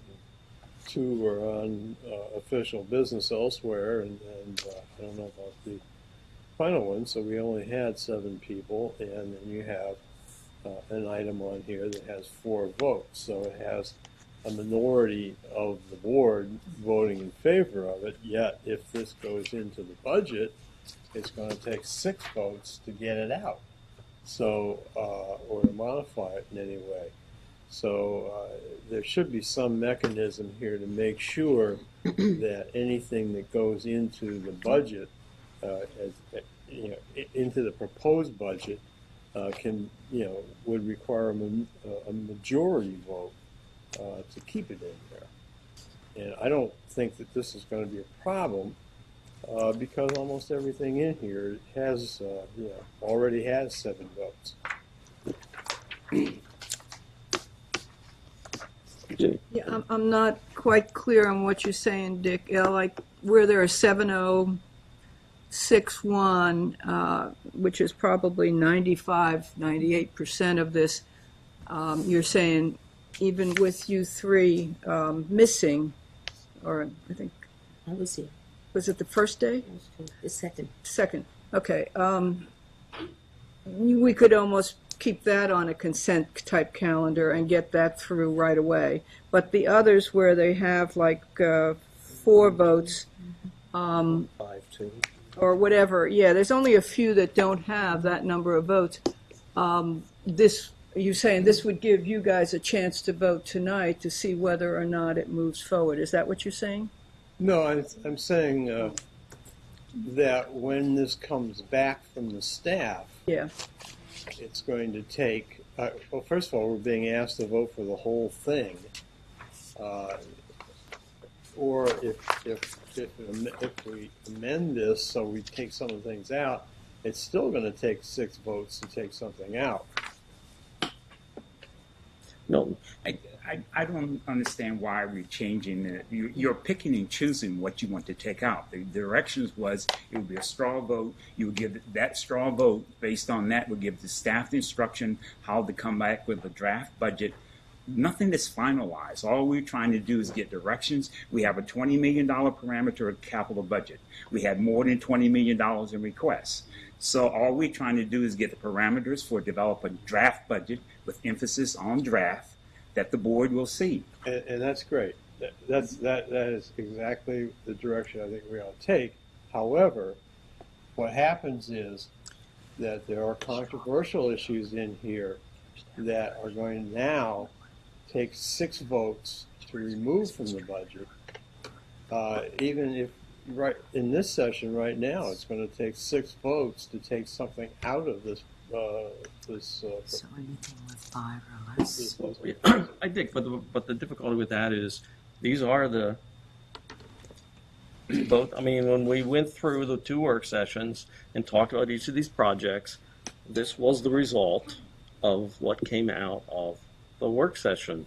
And I'm certainly willing to entertain a motion, but I'm not changing what came out of the work sessions. No, it's just like and no way. Okay, I'll let Alan and then Chow.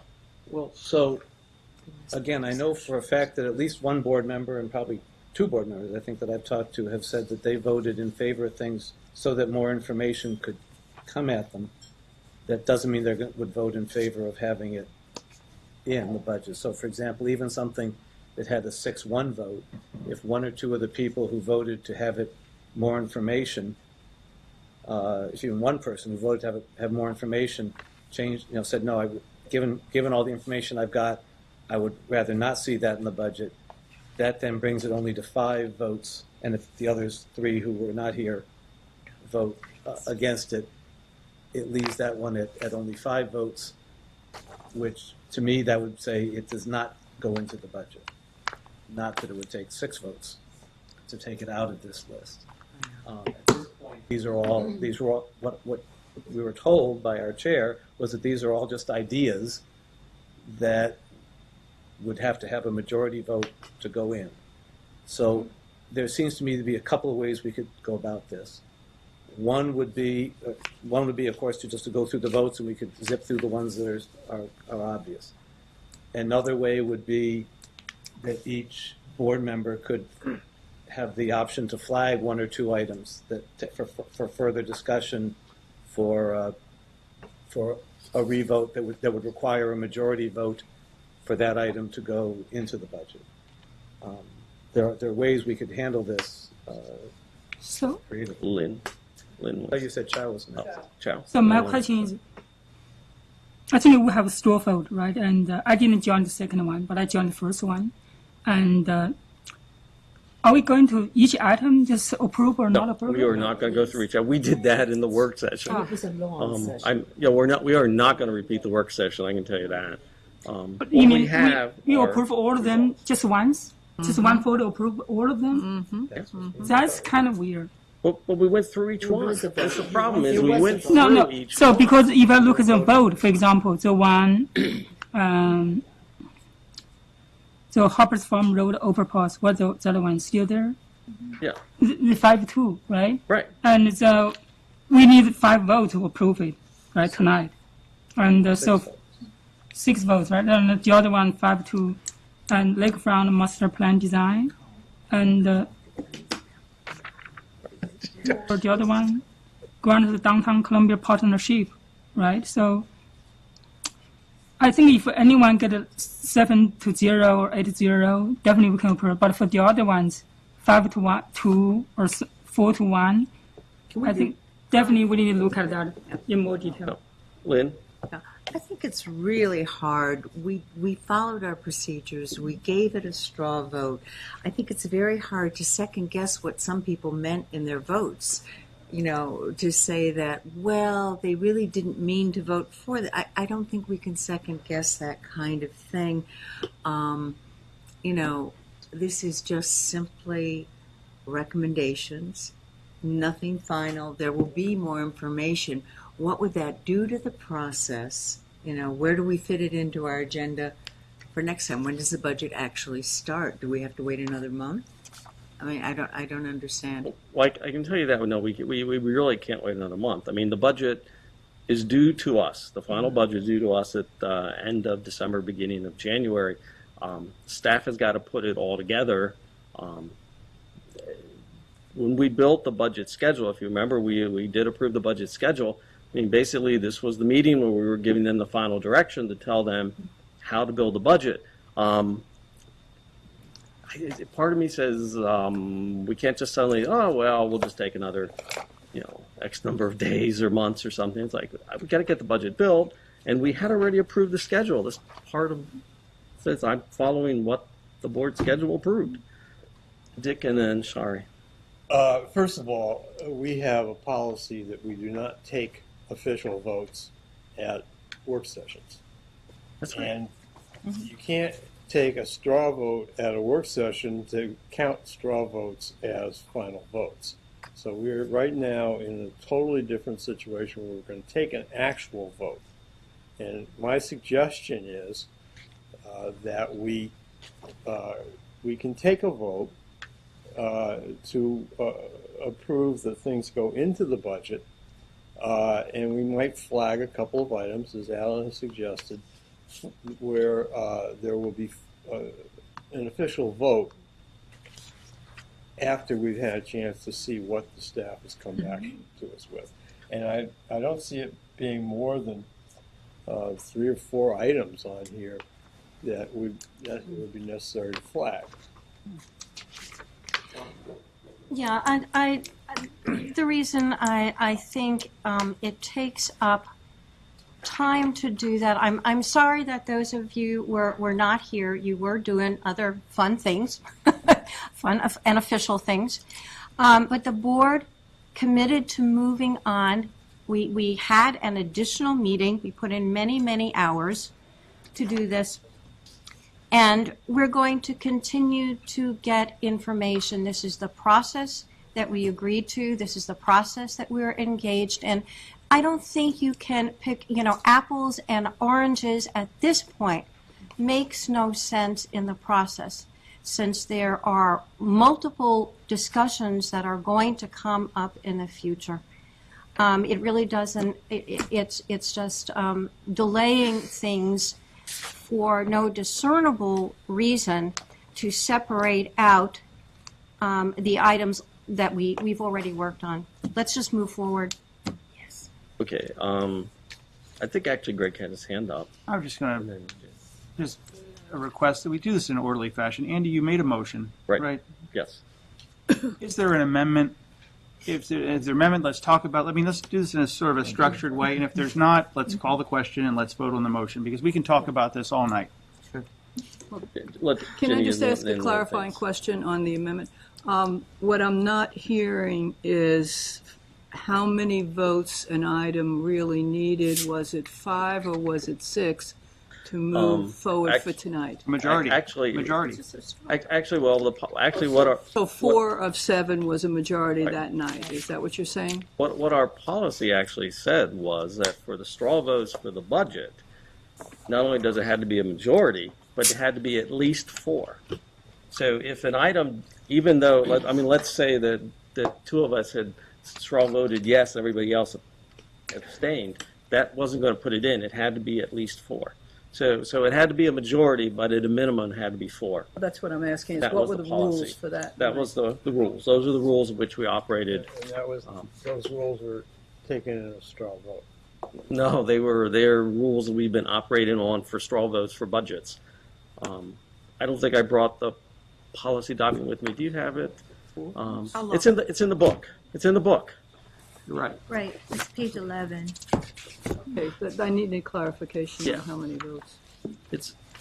I know I saw it somewhere. It's in the book somewhere. I thought it would have been page 11. 5 votes or 6 votes. Or, No, if you look at page 11, I'm just requires a majority of yes/no votes and a threshold of 4 votes for Category 1, Category 2 capital projects. So if it didn't get During the initial straw vote. 4 votes, it wasn't going to make it in, even if there was no opposition. had it circles.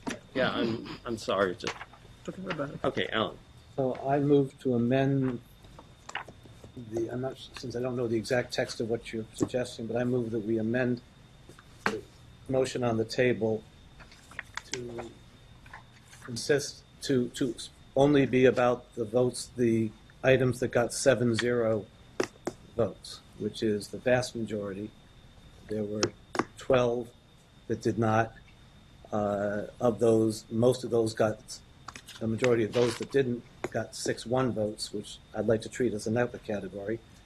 And then the ones that got less than 6 votes as a third category. But I'm happy to see those 7-0s just sail through. We don't have to worry about those. There's about 10 to a dozen that did not get 7-0 votes. So that's my amendment, is to only, for this current vote, only be about the ones that, to approve the ones that got 7-0 straw votes. I second. Okay, just give me a chance here.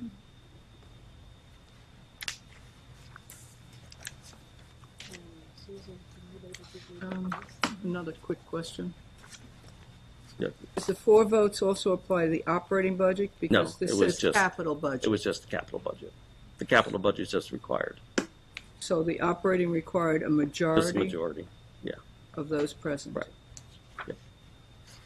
Yeah, that's the policy we've been operating under. Yeah. I'm trying to get the ground rules here. Yeah. All right. So Alan moved and Chow seconded that we restrict, let's see, restrict the vote to the 7-0 items. Any discussion? All those in favor? Oh, sorry, Ginny. Would you, this is really a tough one, would you accept an amendment that amended it to 7 and 6? What? Well, Would you accept an amendment that would not just include those that had 7, but would also include those that had 6 votes, which then brings us to 98% of them would? I would accept, I've heard from at Because least one board member who has said that they might have switched, they wanted more information, and that more information would help them switch their vote. And then if we go down from 6 to 5, that item no longer has a majority, potentially. Well, So I would, Okay, I mean, I would say the better way to do this is to look at if there's any particular item you want to look at, make that motion. But I'll call a question on Alan's. Maybe that is. I mean, that is the better way. I mean, it's like if most of these are already approved. I mean, if you have a particular one, make a motion about that instead of trying to do this. But I'll take the vote on Alan's. He wants just to approve the 7 O's. All those in favor of Alan's motion? All opposed? Abstain. All right, motion fails. So let's go look. If there is a particular one, and if you use the new sheet that Susan and Barry put together, okay, Janet. I'd like to revisit the $530,000 for Inner Arbor pathways, not to put in pathways, but I would like to make it contingent upon a more practical and sustainable plan for the park. I heard Lynn say earlier that they were scaling back the butterfly. I think that's representative of the entire Inner Arbor plan.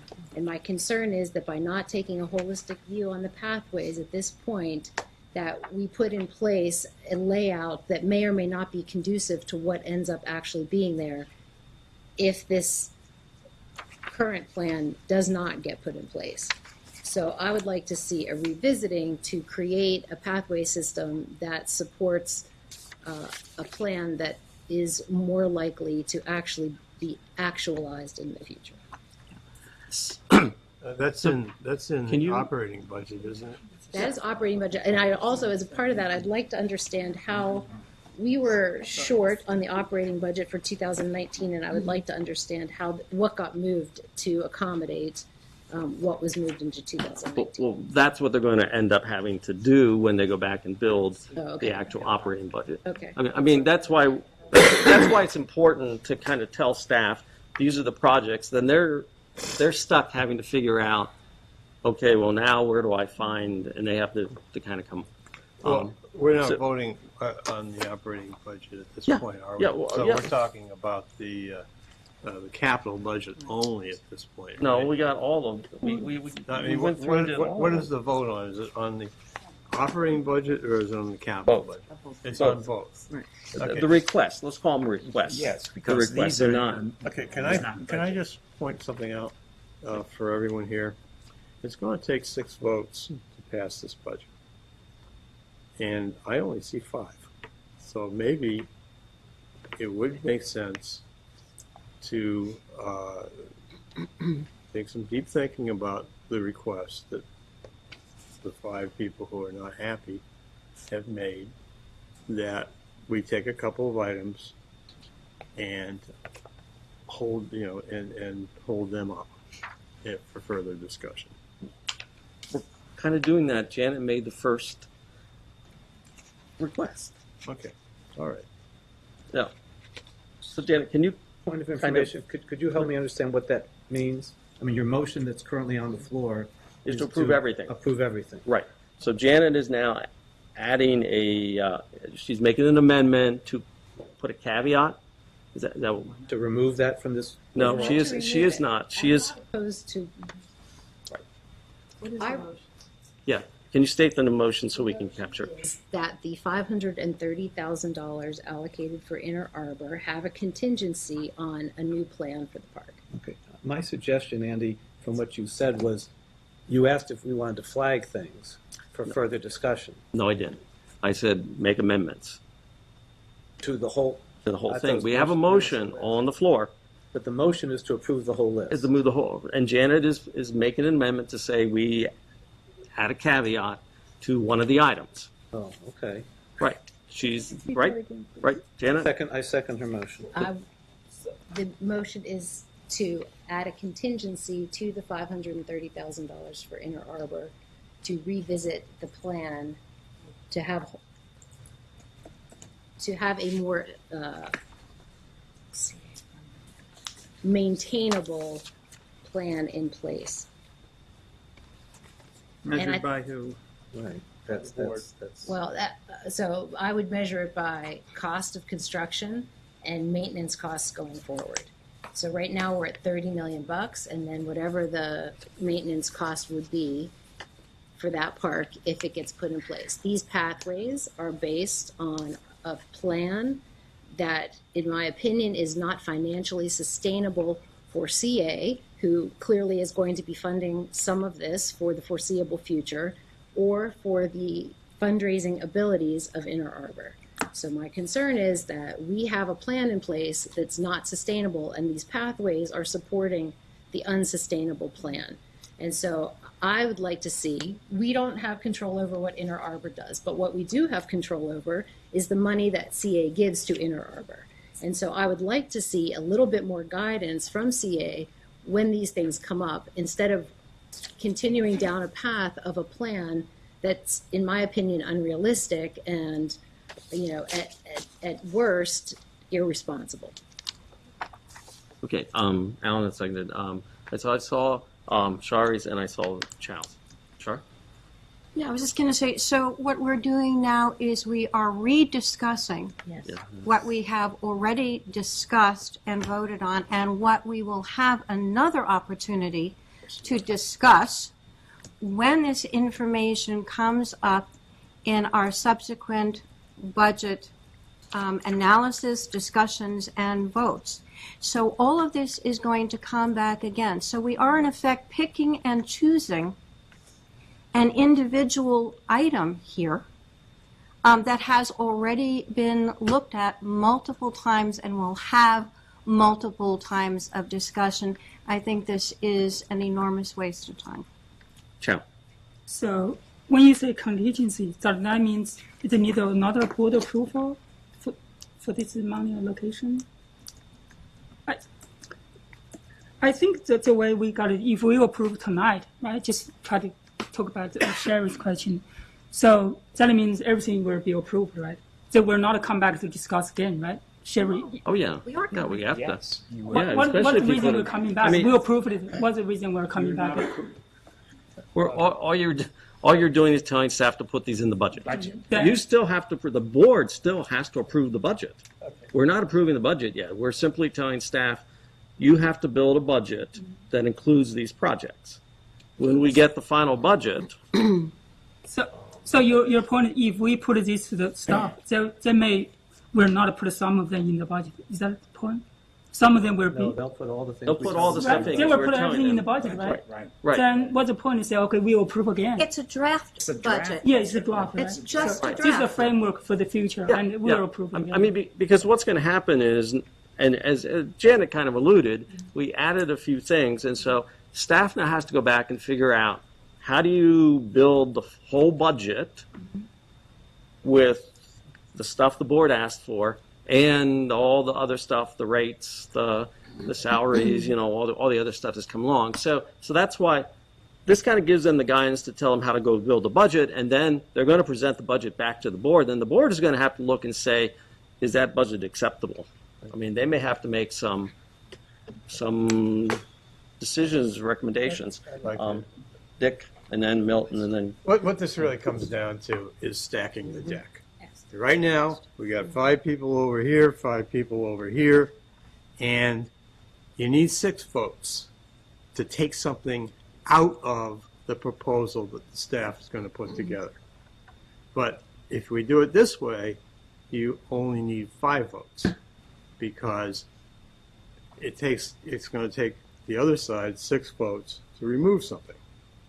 So the deck is being stacked, and I think everybody in this room is conscious of that fact. No, Dick, we're not. No. We are not. Dick, Speak everything for is following the yourself. procedure Speak we've for followed yourself, for not for years. everyone else. Okay. Well, I mean, this I'm is also difficult. saying that if You might 5 have changed people the feel rules. strongly about this, And and I so do think these 5 5 people people. do feel strongly about this, we're not going to get a budget tonight. We're not looking to get a budget. You're tonight. not looking We're to not get a getting You're not budget. going to tonight. get, you're not going to get That's this the approved point. tonight. Am I correct that in order for an item from tonight to go to the staff for them to put into a budget, it's going to require 6 votes for that item, or the whole group, whatever? It's require a majority vote of this board to say, staff, this is what we want. Am I correct about that, yes or no, please?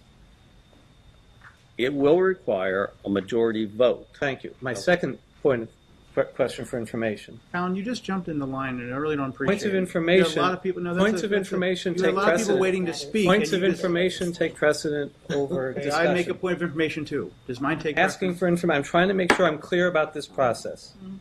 It's going to take 6 votes, if I'm hearing you correctly, for any item from this list to go further.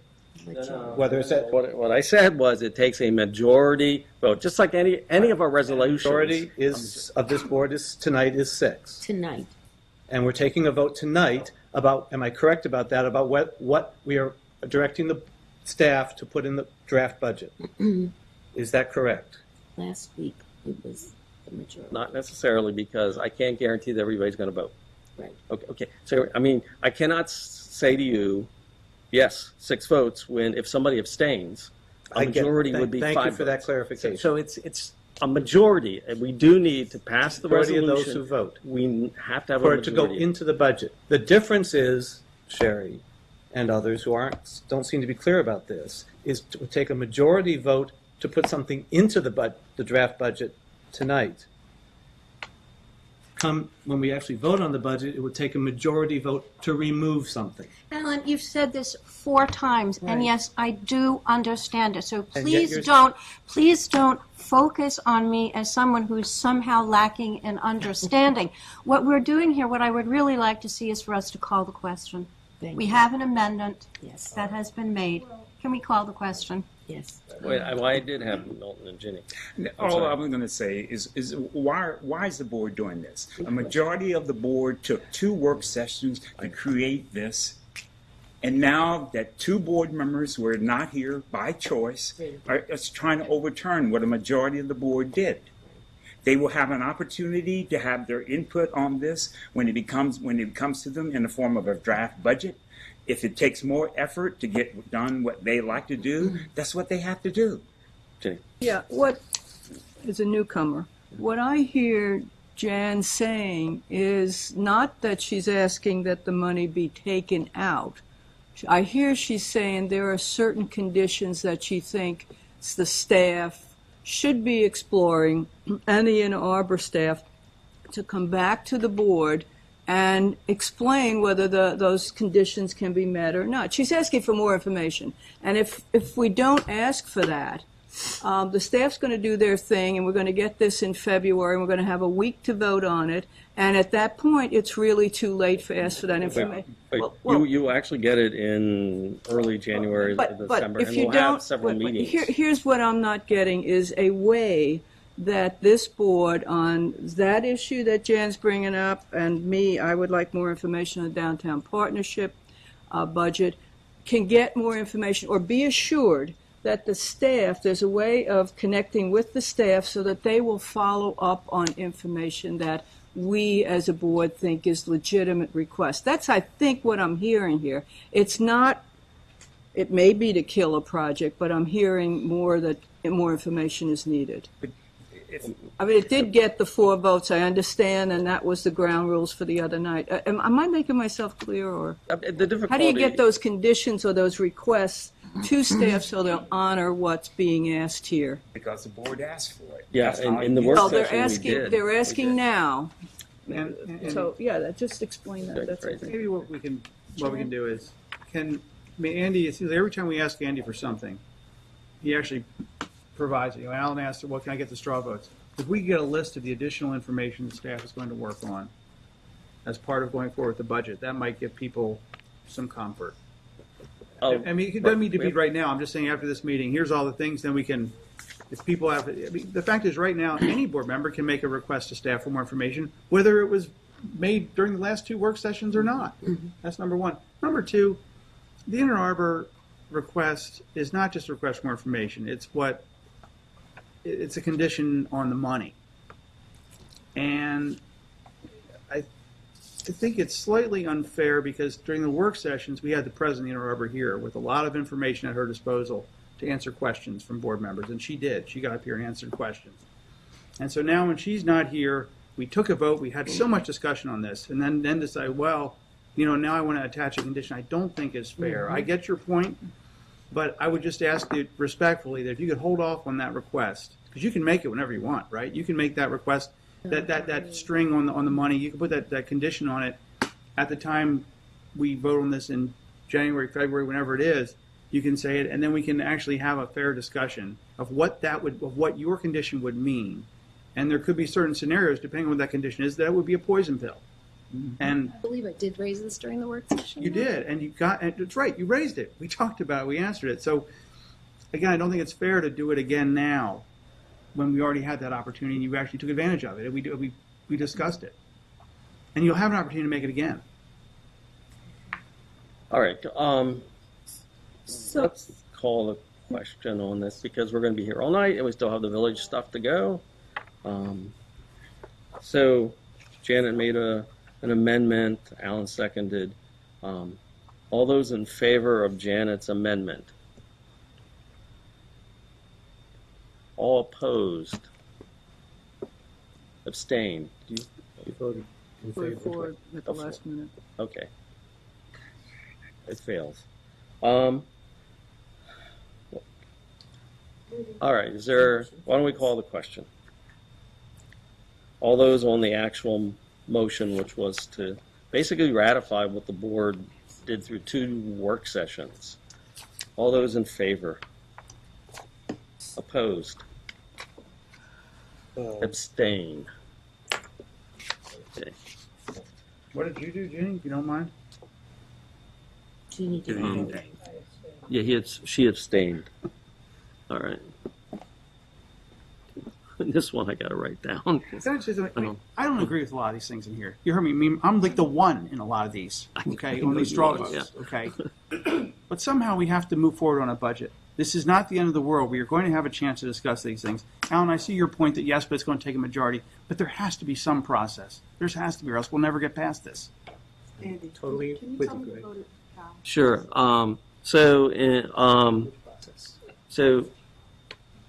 Janet, Alan, and Dick voted no. Chow and Ginny voted abstained.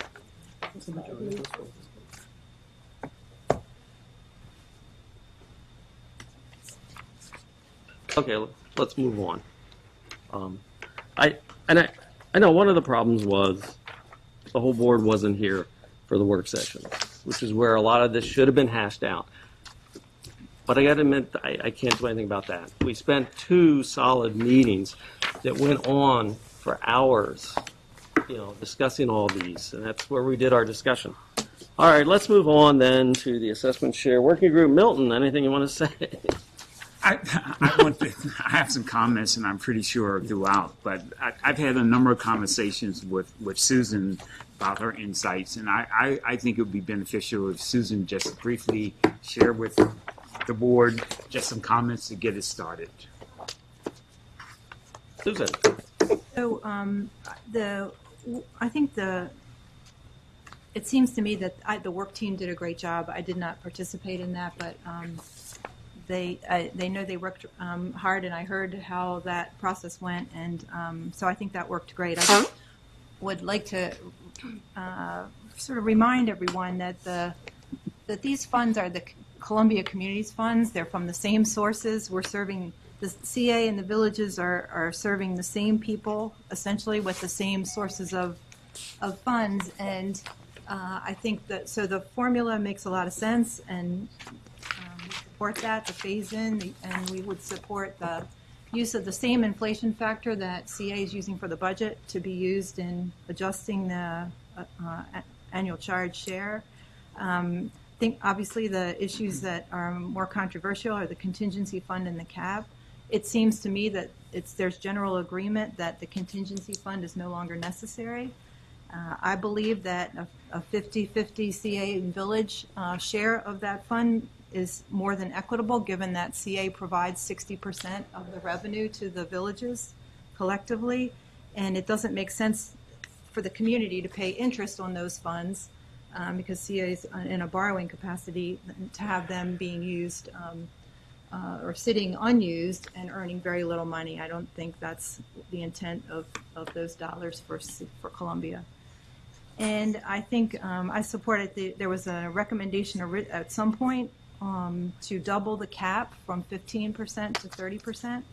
I think it's been clearly documented. It has been clearly documented through the growth of the contingency fund to over $400,000 now, and what would be $555,000 if the 2017 funds were added to that. It's clear that the community associations have more cash than they need. That those funds are in addition to the $900,000+ in cash that cash reserves that they have. There's almost $2 million in cash in the villages, and it just I think it's clear that money would not be well used, and that a cap is necessary. I support doubling it, and I think that if regardless, there would need to be some internal control reviews, some cash reserve policies, some investment policies that would be put in place for those for funds of those magnitudes in those organizations. I'm sorry. Thanks, Susan.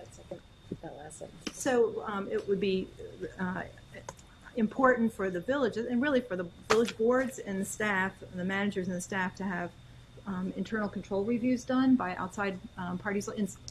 Audits are expensive and not really targeted. It could target an internal control review over the cash handling, and a cash reserve policy and an investment policy like CA has would be really important disciplines for the villages to have.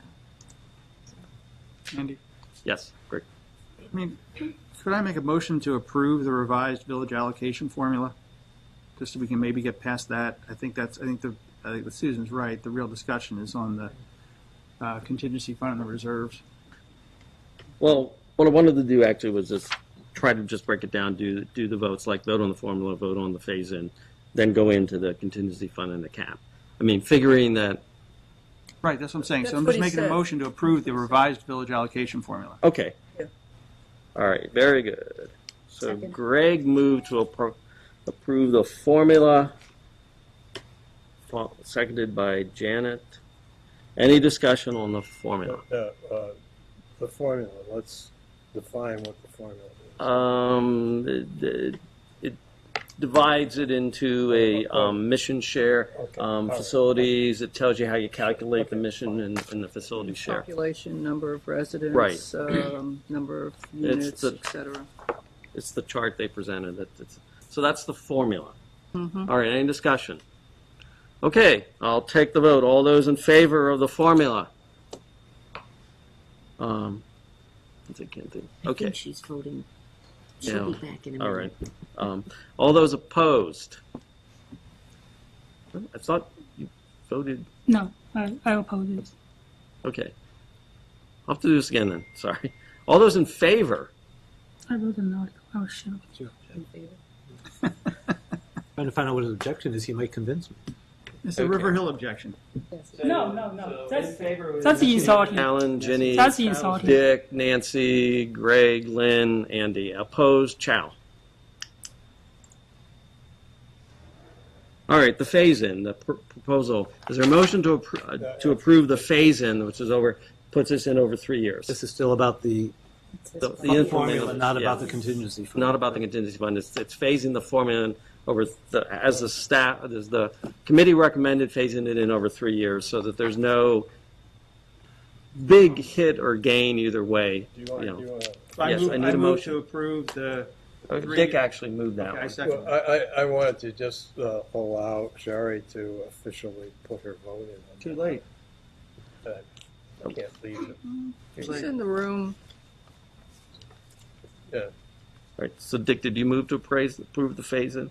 Yes, but also we counted her, didn't we, in the last vote when she wasn't I in the just room? put her as abstained. It passed Oh. 8-1. That was the All right, allocation. all right. It was the We just voted formula. on the allocation formula. Yeah. Oh, okay. All right. So the motion now is to approve the 3-year phase-in. Any discussion? All those in favor? Unanimous. Great. Good. Greg did. Sorry. Okay. Let's move on to the contingency fund. So is there a motion on the contingency fund? Alan? Just, Oh, sorry.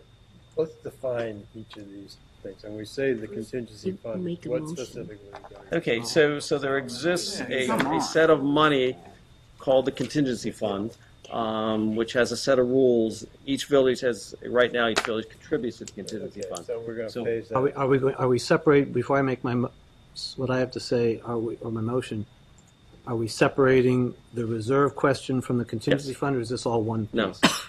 there's no motion, but I'm hoping About that to make a motion, but I could make a motion on both or just one. What would you prefer? I would prefer just one, just on the contingency if fund. you- I was just going to say, if you could follow up with Dick's question, it's mine too, is what exactly are we talking about in terms of the contingency? The 417,000, or we throw the whole thing in the We're pot talking at about 5? phasing out having a contingency fund, or ending. Yeah, the contingency right, but the total amount Right. in there is Right. not, is. Right now, the contingency fund consists of $417,000, and we also have, depending on what we do with the contingency fund, we also have to address what do we do with the fiscal year 17.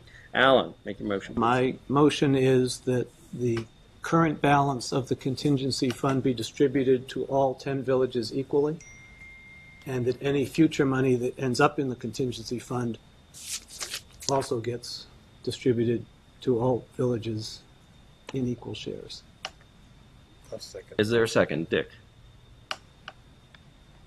I want to make an amendment. Just a second, let me just copy this down.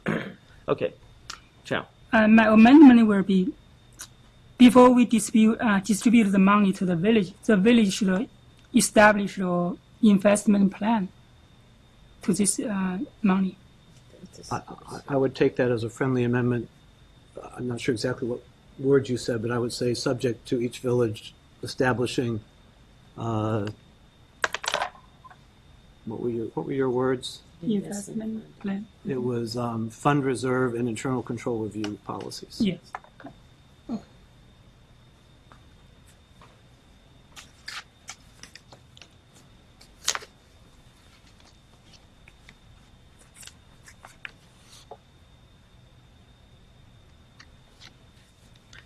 Okay, Greg, you had it.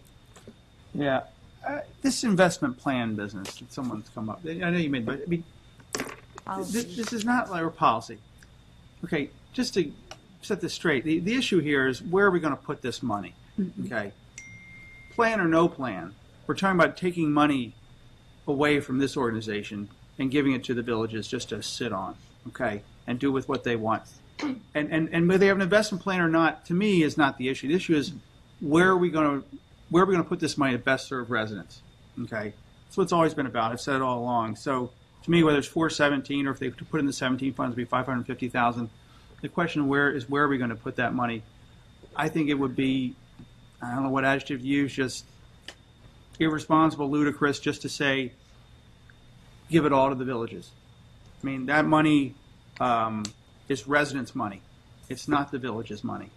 I have no problem. We'll talk about this hopefully sometime later tonight, assuming we get past this, about a reserve and how much of an amount we think is appropriate for each village to keep as a reserve for emergencies and things like that. But this contingency fund, to me, that's neither here nor there. That was residents' money. Let's give that back to CA and let's talk about how much each village is allowed to keep as a reserve, because that's, I think, the question. The villages are going to continue to get their annual allocations. They're going to continue to be able to come to CA for emergencies and say we need more money for this thing that comes up. And then if that fails, they will have their reserve. So to me, I would just prefer to abolish the contingency fund, distribute it back to CA, and then let's really talk about the reserves and how much that ought to be. Okay, Alan and then Nancy. So if I understand you correctly, Greg, it's your belief that this is CA's money. Residents' money. But you also said it was CA's money. No, it's residents' money that has to go. That I suggest go back to CA to support residents. Okay. I'm not going to play word games, Alan. No, but I just want to so I'm trying to understand what you said, because you had said both, so I want to make sure what you were saying. So it's my belief that this money is the village's money because it was part of the budget that whatever the formula was by which everybody agreed at that time that this is how much each village should get. And the only reason why it ended up in the contingency fund is that in addition to a plan that says, a formula that says this is how much money each village gets, there was for some reason a notion that if you don't spend it all, you have to give some of it back, which doesn't make any sense to me. If the formula was accurate, then that's the formula. The formula, and then whatever money was allocated to a village is the village's to do with as they see fit. If the formula is inaccurate, then it's up to us as the CA board, I suppose, with hopefully major input from the villages, to change the formula to be more accurate. But to simply say, if you didn't spend it, what you didn't spend becomes our money, I think belies the fact that it was what we as a CA board said is your money, and B, is to belie the fact that the agreement that's been longstanding for decades here in Columbia is that villages don't assess residents as, in effect, in a gentle person's agreement with everybody to say, let's have just one stop shop for assessment of residents, and that's CA to do it with an understanding that a fair formula will be created for what's the village's share. But it doesn't mean it's CA's money, it's the village's share of the assessment that CA simply acts as the bank for, which is why I believe that this money ought to go back to the villages. Nancy. Well, I'm sorry I wasn't paying close attention, but I do want to say that from what I've heard from my village is that, or from my board, is that they would like to see it divided 11 ways, that each of the villages and CA take 1/11 of the 470,000 or whatever it is, so that it's divided equally. And that money then could be used by the villages, approximately $40,000 or so, for purposes of reserves, so that they could, in the case of an emergency, they would have this reserve funding. Jenny. Yeah, wasn't there a compromise that I think Jane and the group came up with, which would give 50% to CA for the residents, use for the residents for different needs, and then hold, I think it was 4 villages, a little bit harmless, that are going to be most affected by this formula change, and then divide the remainder, which came to about 24,000 per village, which, is that what you're referring to, that you think we should support? No. No? Okay. Yeah, well, let's concentrate on the motion we have right now. Can you repeat the motion? Sure. The motion is, if I get this correct, Alan, is to abolish the contingency fund and to distribute the funds in the contingency fund equally among all 10 villages. With future funds that come into it and subject to each village.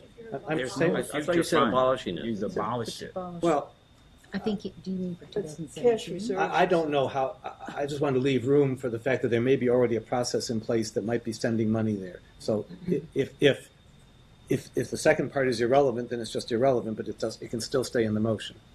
And it was also, I also accepted Chow's right, the investment subject policy, to and not that they have plans, but they have policies for internal control and investment. So that's the motion. I second. No, it's already been. Who seconded? It's already been seconded. More discussion on the investment thing. I honestly do not see requiring the villages to set up an investment fund. I think it's going to cost them more. It makes no sense. It's very little money. Put that burden on them. I can't support that. And not to mention, what is the role then for CA for overseeing whether they have a good investment policy or not? I don't want to even think about that. So we do have an investment policy. CA does. Well, Board approved. I don't think. Craig and then Milton. Okay, Alan, just you say if the formula was accurate, then something should have happened. I wasn't sure what. And if the formula was inaccurate, something should have been done. I think what this whole discussion has shown is that the formula was very inaccurate, right? To the tune of whatever, 900-something thousand in the reserves, plus 417 or 550 in the contingency fund. That's how inaccurate it was, and we are doing something about it right now.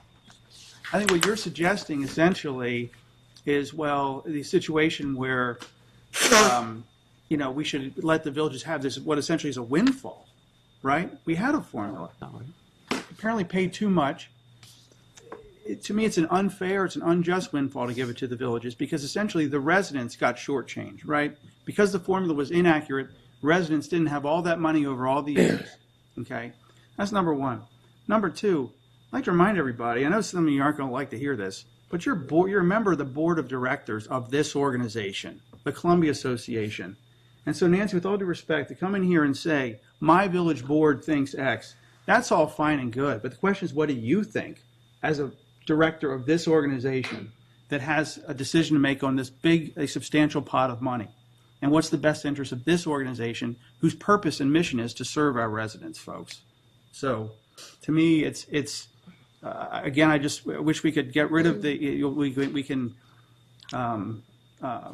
talk about the right amount of reserve, and Jenny, to your point, whether or not there should be an investment policy or whatever, but let's just get paid. To me, it's the contingency fund, just get rid of it, give it back to the residents, okay, through the organization that safeguards the money, and let's move on to talk about what the reserve is. No. The biggest concern I have is that I will be all for providing each one of the village associations the dollars they need to do their business, but they have not shown the expenses to do that. Right now, we just heard that if you factor in 17, there's $555,000 sitting in the contingency fund. They have over $900,000 sitting in cash reserves. So where are their expenses? Columbia Association is basically covering most of their expenses that they're not showing documented. So where are the expenses? They're going to be accumulating all these dollars, but they don't have anything to spend it on. Nancy. I would like to respond to my friend Greg. I would like to say, first of all, that you talk about the residents, and actually, Columbia Association, most of the residents are members of the association. And for those residents that are not members of the association, don't have quite as much to do with CA as the residents that live in the villages and have direct contact with their villages and the services that the villages provide. So I am talking about the residents, and I am talking about Columbia Association. And my concern is that there is sufficient, I read in the notes that there were 5 to 7 months, according to the 10 villages, that they have in reserves. And they need at least about 6 months, from what I understand, cash reserves. For those villages that make money on renting out their spaces, they need to have at least 6 months in reserve so that if a tenant suddenly decides that they're going to pull out or stop using the facilities, that the villages can still continue to pay the rent that they have been paying, pay the salaries to the employees of the villages that they've been paying, and to continue the various services that they provide directly to the community without the community becoming members and purchasing their membership. I think that's an important aspect of the difference between what the villages do versus what CA does. And yes, we have open space, which we're all very grateful for, and it is phenomenal, and people don't pay for it except in their assessment share, and the assessment share comes back to the residents through the villages again. I think the villages are an important part of it. I do represent my village, and I understand that I do represent all of Columbia as a member of the CA board. So when you talk about residents, they are being served by our villages. And I do believe that the money that is in the contingency fund is not real money. It's just somewhere in the netherworld. And it would have to be borrowed if somebody were to actually pay it back. But I think that that money could be paid back or given to the villages over a period of 3 years, just as the assessment share is going to go into service over the next 3 years, so that it doesn't have to be a huge burden to CA to do that. And in order to alleviate some of the pain for CA doing that, that's one reason that I agree with dividing it 11 ways rather than 50-50 or 10 ways, which was another option. I think because the money was originally supposed to go to the villages, and I think for the most part the villages are pretty frugal, and I looked over about the villages. Owen Brown or Oakland Mills does very often send money back to CA. Not all villages do, but some of them do.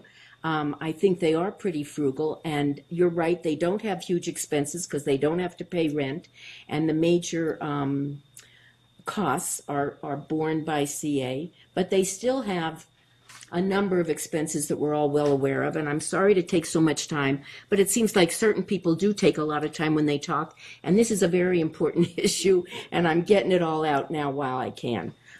So my concern is that we divide it 11 ways. Shari and then Chow, and then I think Milton and Al. Yeah, I just wanted to address the original, as I understand it from the years that I've lived here, the original reason for the contingency fund was that the villages were supporting each other. So that if a village ran into big problems of various, whether it was a legal problem or something that could stretch on for years and years, there was a way for the villages to, in effect, help each other out. Now, I agree with Greg that this fund has grown much larger than it needs to be. But the basic idea of the villages helping each other out is still something that represents our values. And we could also, something that's not here, or hasn't been proposed yet, is do a reset.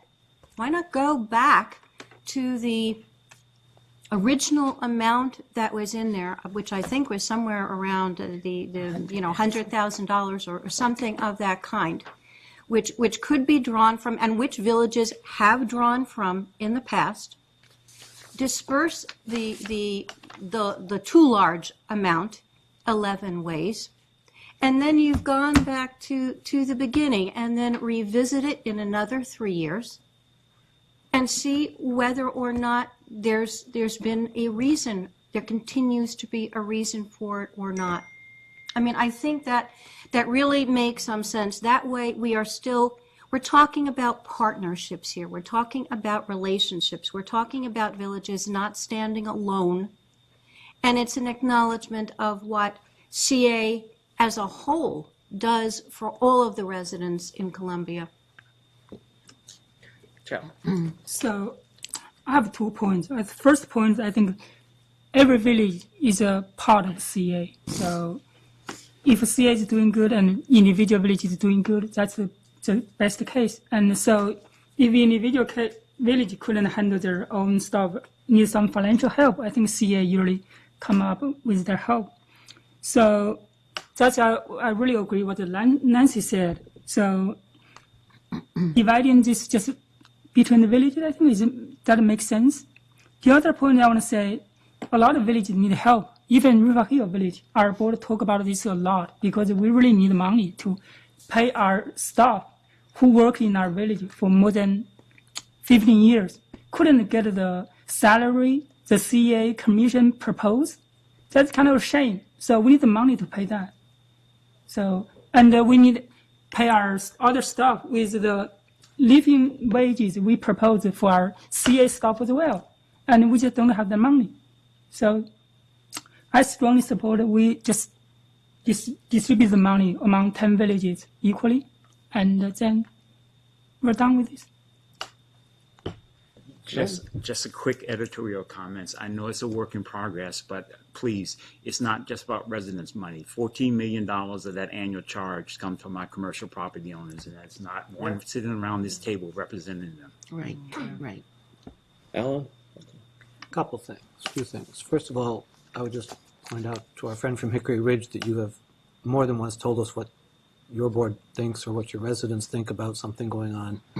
So I think we all do a good job of paying attention both to our villages as well as to the needs of Columbia as a whole. I will say that, to me, I didn't say we should do something about it. I said we should, if the formula isn't accurate, we should change the formula, and that's what we're about. Retrospectively, saying, oh, well, we had the formula wrong in the past, so we're going to take away some of the money that we gave you before, does not make sense to me. Specifically, it doesn't allow the villages to really do good future planning and investing in things that they want for the future. If by having any kind of cap, they can't create a pile of money that they could use for the future. I would also point out that we talk about numbers like 900,000, but there are 10 villages. So you divide that by 10, that means each village has less than 100,000 on average in reserves. That's not a whole lot of money. And I agree with Nancy that prudent financial planning says one ought to have just in reserves, not even thinking about investing and planning for the future, but just in operational reserves, have 6 months in the bank.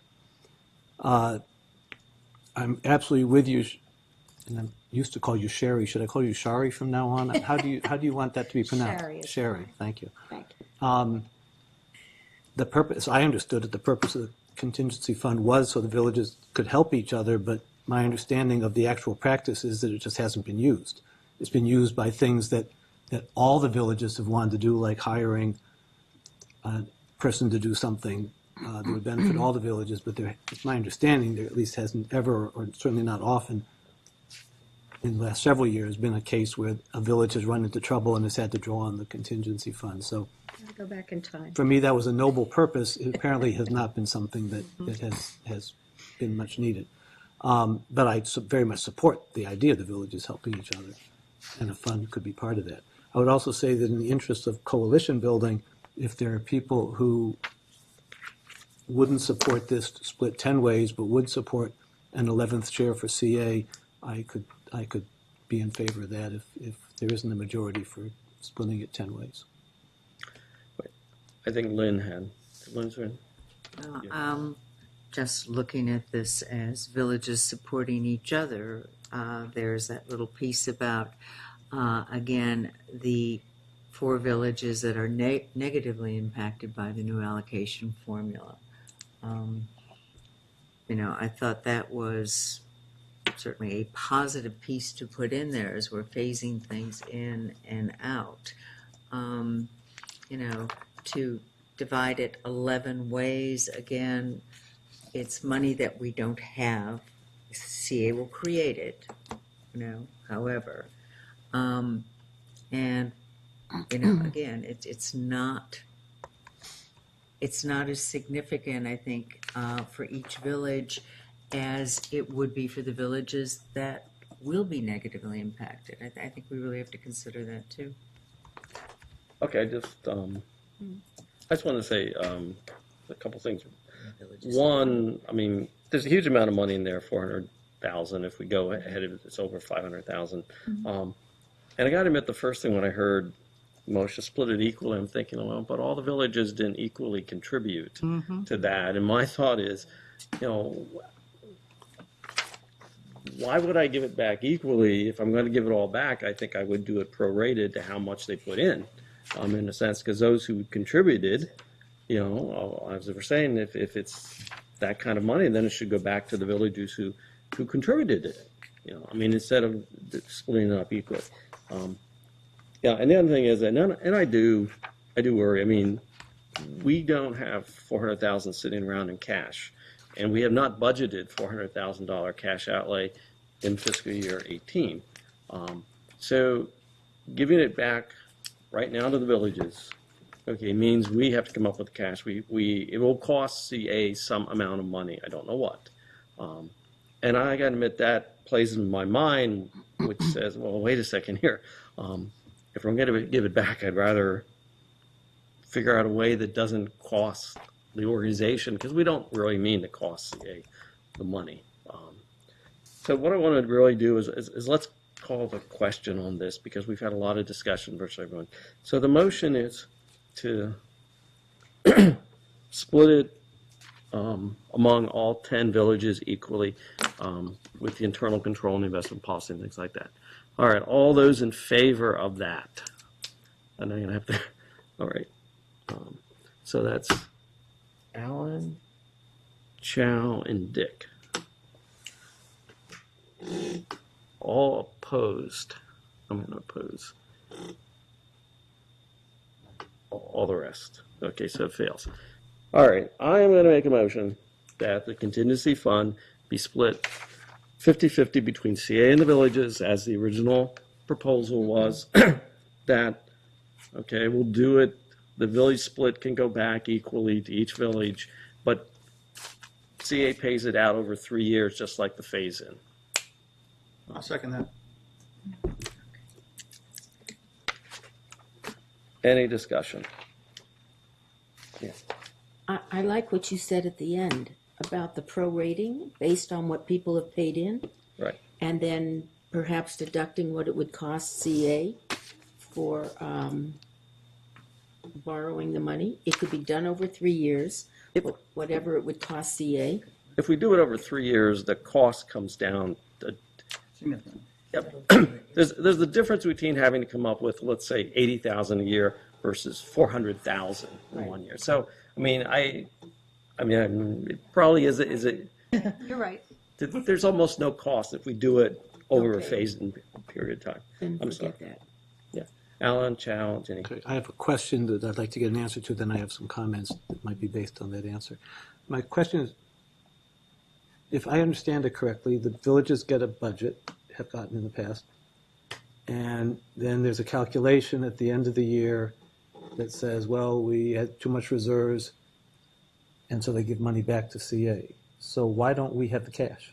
What happened to the cash that the villages gave back to CA?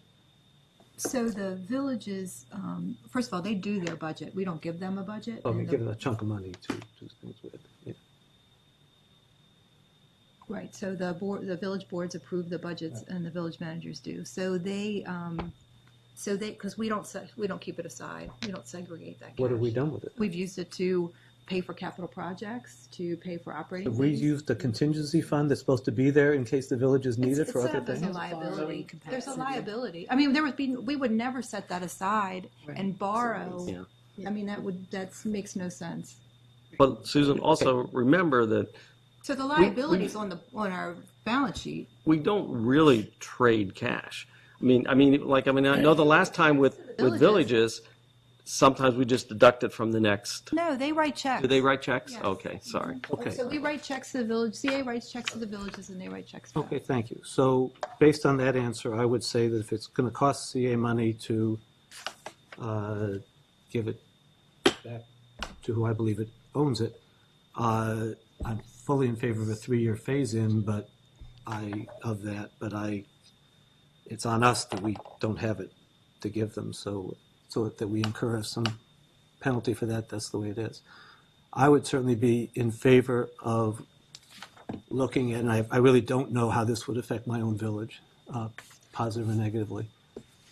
And in fact, I said this to my village, that I'd be in favor of figuring out how much each village has put into the fund and sending it back to each village based on what they've put in over the years into the fund, rather than equal shares. They actually included that as one of the attachments. And, Attachment D. That was a lot of numbers, and I was in China, and I decided I was not going to try to remember all those numbers. I would also be very much, I don't like 50-50 at all. I don't think CA deserves it. But I would be in favor of changing it to 14 or 15 shares, 1 for CA, 10 for each village, and 1 extra share for each of the 4 impacted villages, so that we give the 4 most impacted villages a little extra. So that if this motion does not pass, that's what I will be proposing soon. Ciao. So, Susan, I have a question for you. I asked our village board, so why River Hill paid $52,000 in 2012 and 2003? They said because too old, they couldn't remember. Do you have any information on that? Say that again. Like in 2002 and 2003, River Hill Village paid $52,000, right, continuously to the contingency fund. And then we contributed, or our village contributed the highest number to the contingency fund, right? $136,000. The lowest from other villages is $20,000, right? It's tens of them. This We one, didn't yeah. do anything for. We'd have to, we could look back. I But don't, if you see, I don't we know. pay high, Do you know why? So, yeah. So, Wide but it's still range. high. So, what's the reason why they pay so much? Attachment D, it's what the River Hill Community Association paid into the contingency fund in 2002 and 2003. Well, the money that goes into the contingency fund is based on the cash reserve calculated by the village. And so what it says is that River Hill, when they did the final fiscal report, showed that they had significantly more cash reserves than they were supposed to. And so the money gets turned back into the contingency fund. So River Hill in fiscal year 20 and 2003 must have had very good years. And to that end, And then got smart. one thing to think about, just philosophically, if you are considering sending it back to the villages that contributed, theoretically, if all the formulas are working right, they're the ones that need it the least. They're the ones that have extra funds. The ones that didn't pay in needed to hold on to their cash. So it's something to consider. Okay, Chow, anything else? Another Jenny, question. and then- So I want to say, what Andy said. Okay, if you look at the whole, a lot of money is around, and some village put a little bit, and some other village put a lot. Right? I think the equal distribution among 10 villages is one fair way to just get rid of the fund and help the villages which, actually, for example, our village really needs the money. Already voted on that. No, we voted on, right? Wait. Yeah, get Sherry. No, Jenny, you're next. Go ahead. Sure. Right, what I was going to say is I think this gets back to the issue of the cap. One of the reasons that all this money has to go back is because the amount of money that you can hold on to is capped at a very low rate. That was the original from years and years ago. So if the cap is changed, as was the suggestion of the committee, then each individual village gets to hold on to more, in many cases, of the money that it's making from rentals and events and other types of things, and the village has control over how much they want to charge for events and things of that kind. So the villages get more control, and they get to hold on to more money as the cap is raised.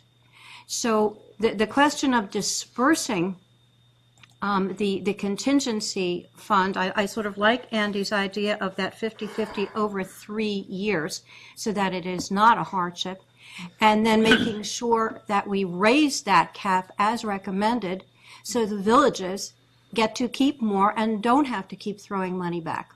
That's the next discussion. Yes. Sorry. Okay. Jenny and then Dick. Yeah, I just get a sense every once in a while we're confusing contingency fund with cash reserves, and this is strictly a discussion, as I understand it, on how to deal with the contingency fund, which, depending on who you're listening to last, it's a 400 and something or a 500 and something. And your proposal's on the table now to be voted on, correct? Yeah, and then Dick, and then Greg, and then we're gonna talk. I have a question for Susan. I understand the difference between M1 and M2 and M3 and how money can be invisible and still exist. Would it be possible, instead of sending a check to the various villages, to give them an account receivable at the Bank of Columbia Association that they could draw on as they needed in the case of an emergency or contingency? So that way, there's no money, the CA wouldn't have to come up with the money immediately.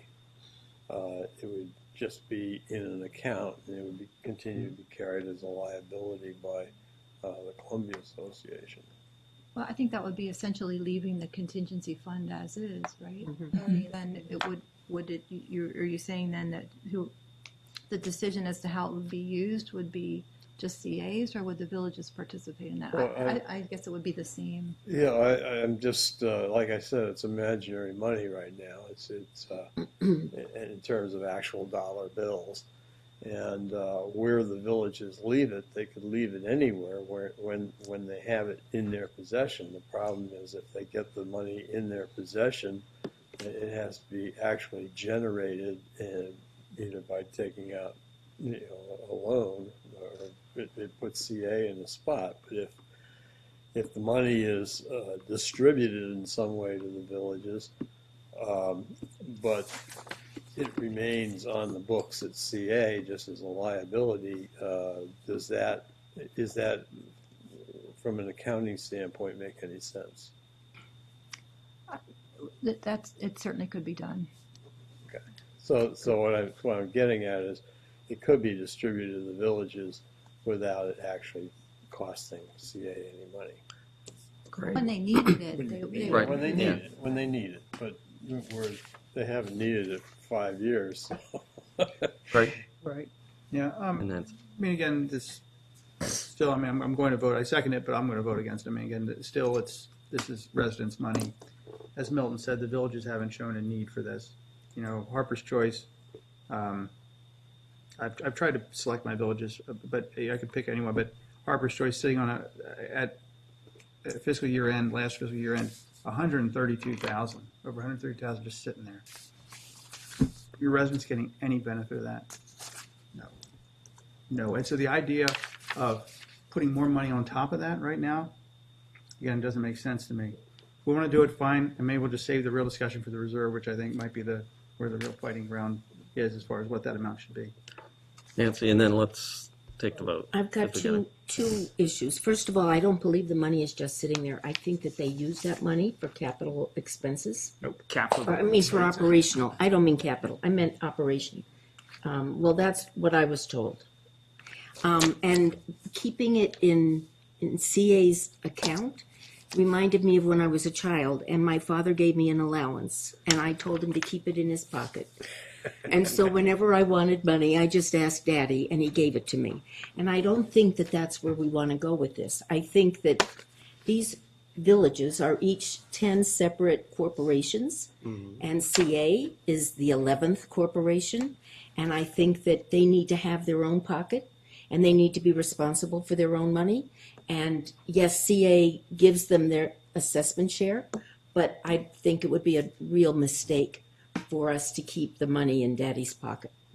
Well, what are we actually voting so, on? You're gonna repeat- yes, so I'm going to call a question. So the motion is 50-50 split with the villages equal shares among the 10 villages of their share and phased in over 3 years. Equal shares on the 50%. On the 50%, right.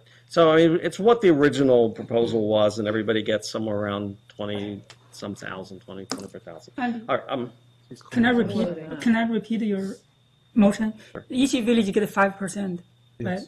And CA get 50%, Correct. right? Okay. yeah, I mean, that's kind of what. That's easier to understand, right? All right, all those in favor? How many you got? 5. Oh, sorry. All right. Opposed? 4. All right. Let me write this down real quick. Just Sorry, we had to. Alan, Chow, Nancy, Dick. Opposed. All right.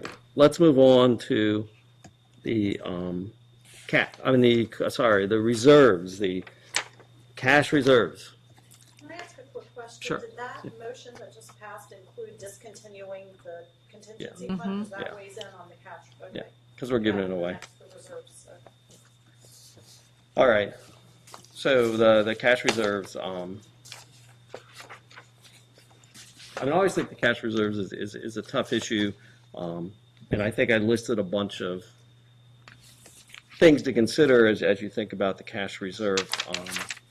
The one thing I want to point out, I do hear the argument, and I understand about having enough money, like a 6 months, to cover bills.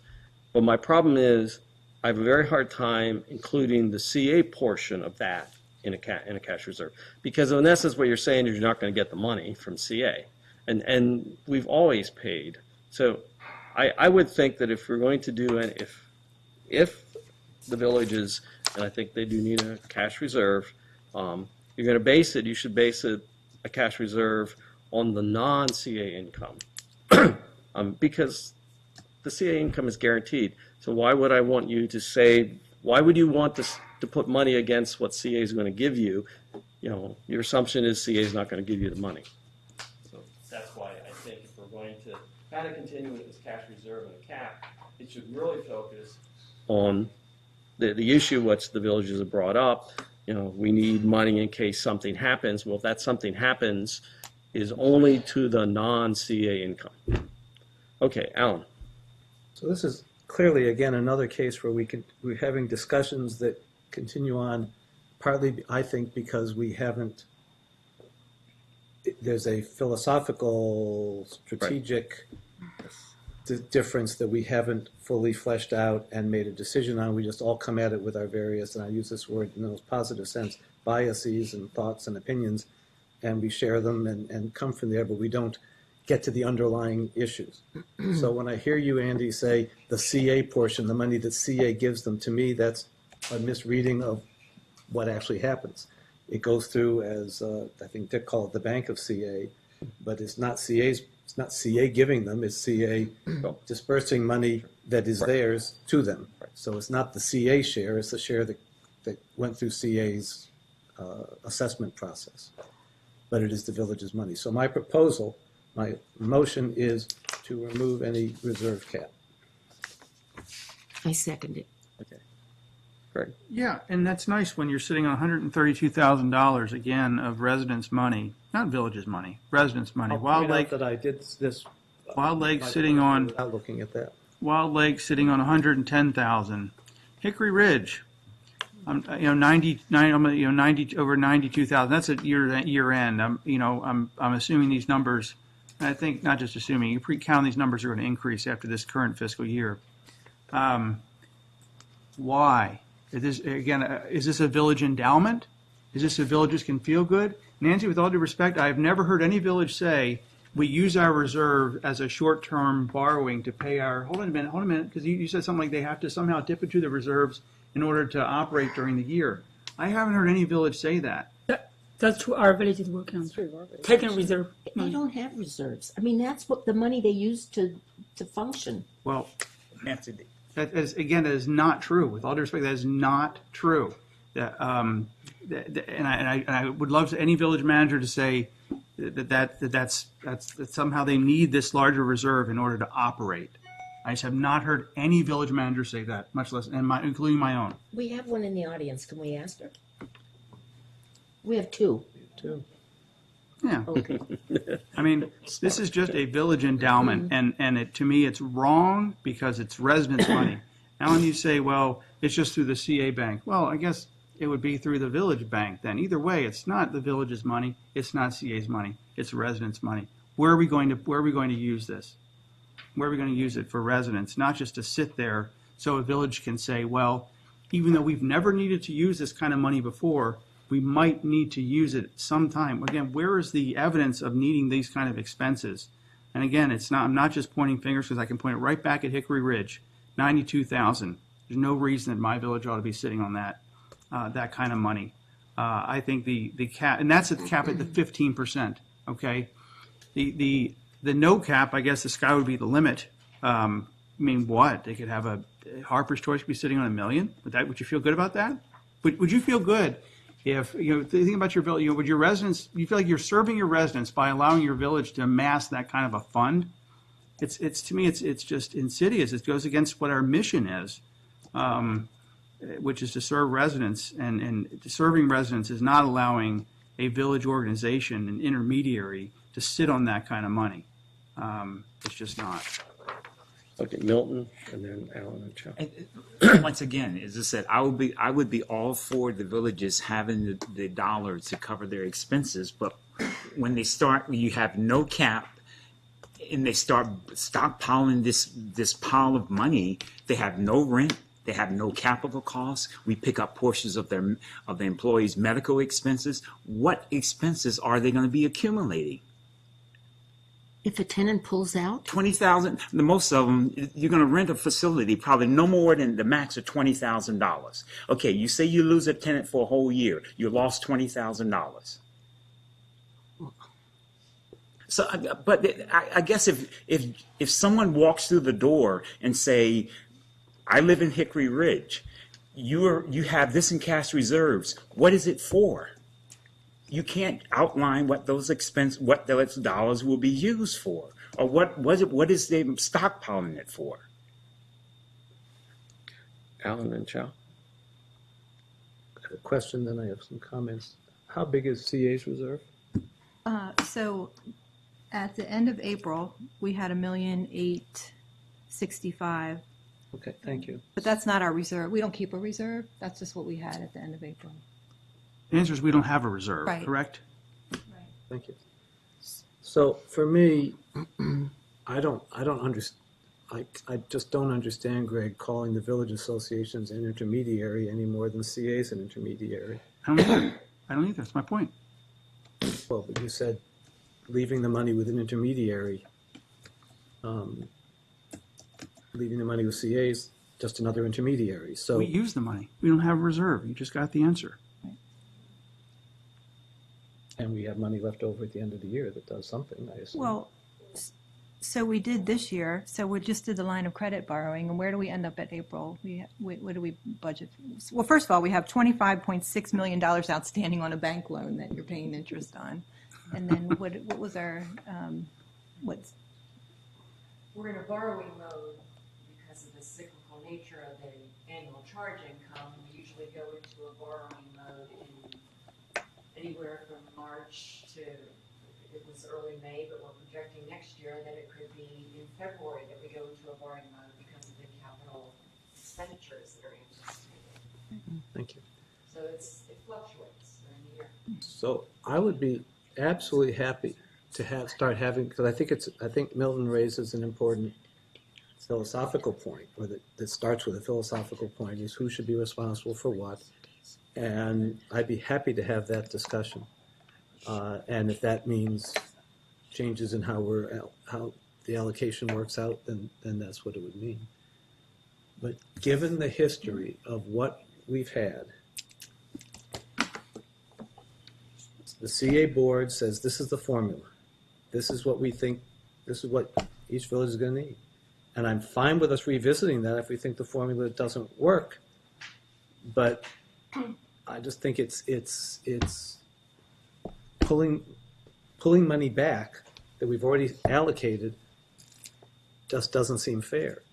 And that's what a cap on the reserves does. It says, yes, this is your money, but no, you can't. You have to, and it spend it all. It also encourages villages to spend to the limit. It's like, with the federal government, every agency coming to the end of the fiscal year, we need to use up our money, or they're going to lower our what we get next year because it's use it or lose it.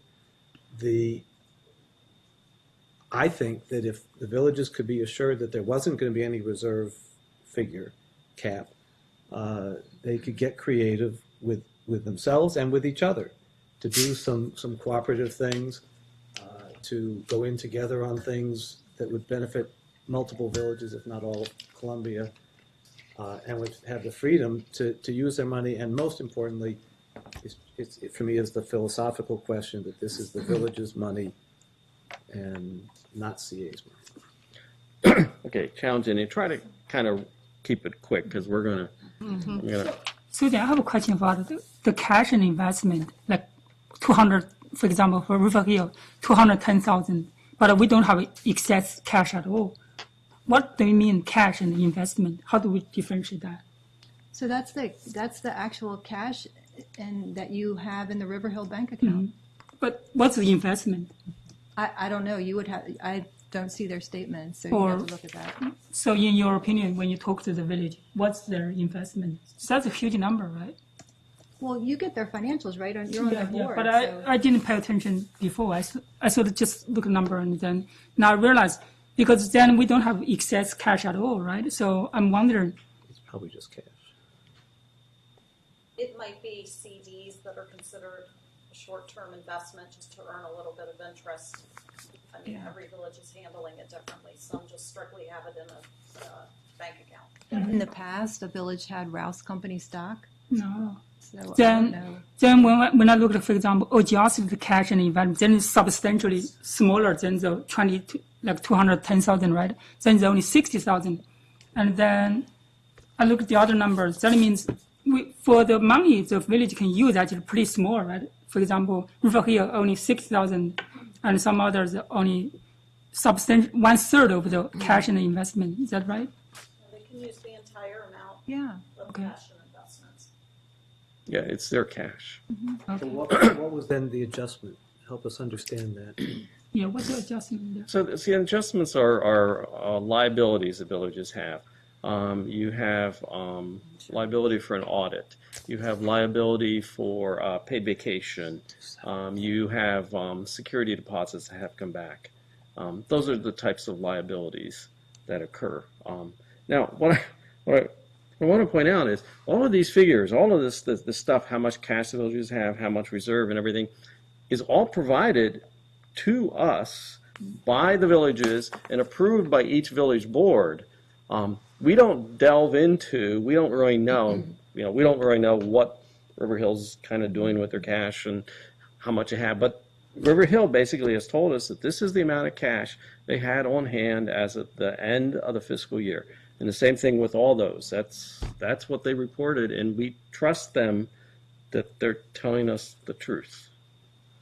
The I sure hope so. adjustments, Chow, are to the cash balance because the way that it works is in the management contract is to say that of your operating expenses, you are allowed to keep 15%, right? Mhm. And right now it's 15%. Mhm. So you have $100,000 of operating expenses, 15% of that, $15,000 you're allowed to keep. So let's say I've got $50,000 in the bank. Mhm. Well, you're allowed to adjust from that your liabilities, but I still have to pay my payroll. I Mhm. have some of the cash as security deposits that aren't really mine, but we'll give them back to lessees when they're finished. So they can then take that cash and investments amount and adjust it down. Mhm. Some things they can adjust up, like accounts receivable, we're still going to get that money. And then that's an adjusted cash balance that's compared to the 15% of operating expenses. And the difference between those two amounts is if there's excess cash reserves that has historically been put into the contingency fund. Okay. Jenny, real quick.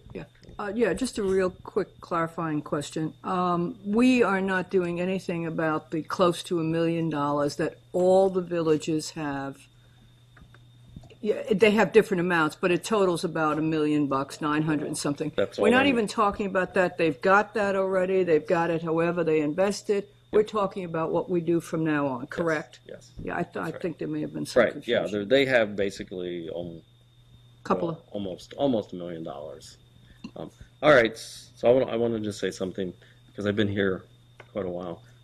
I find this discussion rather interesting because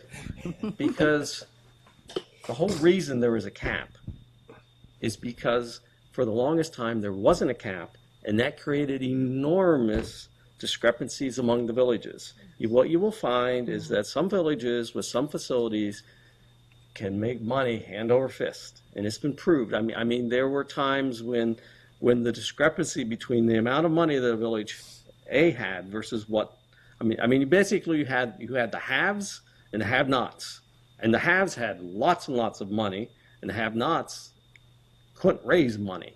And the whole purpose behind the cap was to say, look, these facilities, that CA is providing to the villages, we can't provide them equally to everybody. Everybody can't get the same type of facilities, just not the way life works. And so these facilities were not to be used for cash generating purposes, which is what they were being used for in certain places. And they were very, very efficient cash generators. Significant. Even no matter what formulas we came up with, and this is like formula number 6, I think I've been involved with over the 40 years. So it's like no matter what formulas, there's certain ways to make lots of money. And so that's the whole reason the cap came along was to say, hey, look, we understand you need some money. We, as a body, and even most of the villages were in favor, we do not want to have this runaway, have as much money as you ever want. Because it's like, yeah, there will be some villages who will definitely have lots of money. So that's why I'm opposed to taking off the cap. I mean, I think we have to keep the cap somewhere. So I'm going to call the question. All those in favor? Yes. So the motion is, Alan's motion was to, seconded by Nancy, was to remove the cap. That's what the motion was. All those in favor? Okay. Alan, Chow, Dick. All those opposed? All those abstaining? Janet. All right. So I'm going to make okay, we were going to deny. I'm going to make a motion that we raise the cap to 30%, but we base it on the non-CA portion Andy, of the money. I don't think we have the information though to be able to assess that because we don't know what those figures look like. Well, can you make the motion first? Can you make the motion first? Yeah, I'll just that we raise the cap to 30%, but that we, for cash reserves, but the funds that are coming, as Alan said, coming from the assessment charge are going to come regardless. And so I can't, in my mind, justify why anyone would need a reserve against the annual charge income. Well, what's the motion, though? So the motion is raise it to 30%, to base it on the non-CA income. So 30% of non-CA. Yeah. And that would be this, which attachment E? Oh, Well, I that's, don't no. I guess it's a new one, no. It's a new, totally. But nobody seconded it, so. I'll second it. Okay. I have to write it down. Just to discuss. But Andy, it's based on expenses. The 15% now is based on expenses, so you're shifting to income? Well, from what I hear, the concern of the villages is what if we lose a cash, what if we lose a rent or something? We And need so this income, right? We need this Right, income. so we need the income. We need the income to pay our bills. And so my thought is, okay, I understand that. Let's base it on income. That's what we're trying to protect, right? And that's the purpose of the cash reserves, is save your income. That's a good point. Alan, and then Okay, I have a question for you, Andy, and then a comment. What, under your motion, where would this excess money go? I would suggest that it simply be returned to CA and just deducted off of next year's. I don't want us to send. I mean, it's really kind of silly for us to write a check and they write a check. It's like, look, we'll just credit it as part of the payment for next year. So they actually get to keep the cash. Okay, it's just we're going to give them a little bit less. We'll just consider it part of what the. Okay, thank you. That answers the Sorry. question. My concern is, if you'll recall, I kept trying to talk about income through the whole process of the assessment formula, because I agree with you that there is tremendous inequality among the villages in terms of their ability to generate income. And I would be very much in favor of, and I said that some weeks ago, of villages that are better off in that regard, helping other villages that are not as well off in that regard. I am not in favor of the money simply going back to CA, but I would be very much in favor of a discussion of, and maybe we could turn it over to the villages to say, well, you all come up with a way to decide what's how the rich and the poor should share what they got.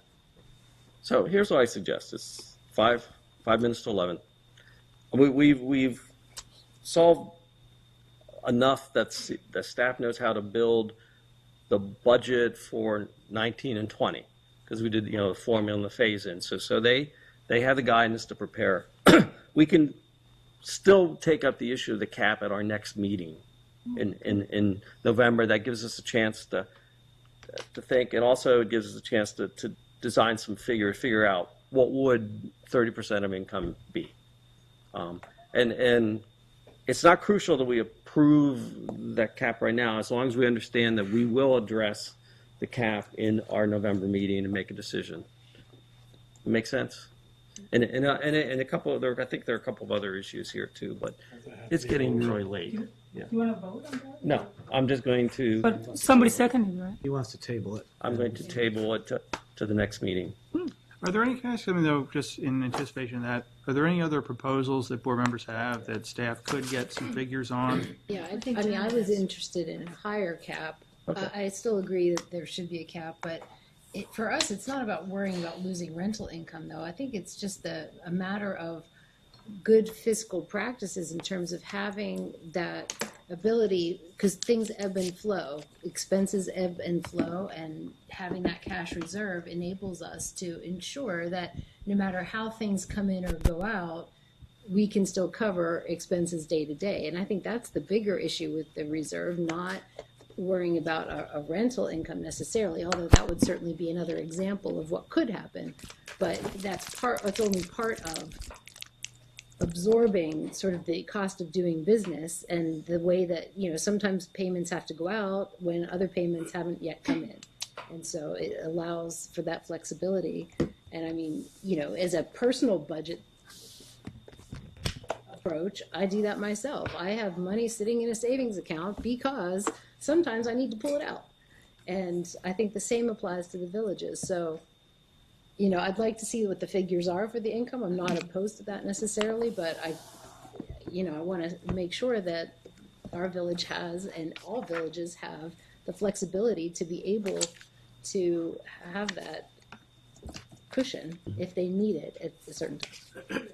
Jan's point, could we get some response from staff, not tonight, as to whether that's reality, though? I mean, are the villages dipping into that cash reserve, $900,000, to do that? Because if they're not doing it now and they're functioning, and we're going to add more to it, I wonder why. what's the purpose? Yeah, I mean, it's a good point. I'd just like to know whether I have just a question. Do we give the villages their annual allocation in one lump sum at the beginning of the year, or is it in chunks? We do it quarterly, and we do the first one before the beginning of the fiscal year.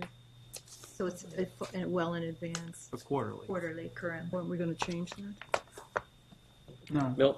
No, just the board fully understand. If you tie it to income, depending on how you define haves and have not, you're going to start creating that once again, because the village's ability to generate income is not equal. Yes. Well, remember, you're capping. Yes, you're right. You have a cap. Is that sufficient to deal with the? Are we still discussing this, or? No. I mean, Susan. Can I just? So, what do you have caps in mind? So we did 15, 20, 30, and 50 of the fiscal year expenses in the backup. Is there some others? Or? Yeah, I was thinking 50. Okay. He's suggesting expenses, income, so whatever. You're saying 50% of expenses, yeah, right? Okay. Okay. All right. Income now. That, Right, I'll do that one too. based on expenses. She's going to do several. Are there any others? Yeah. All right. If not, I'll make a motion to close the meeting.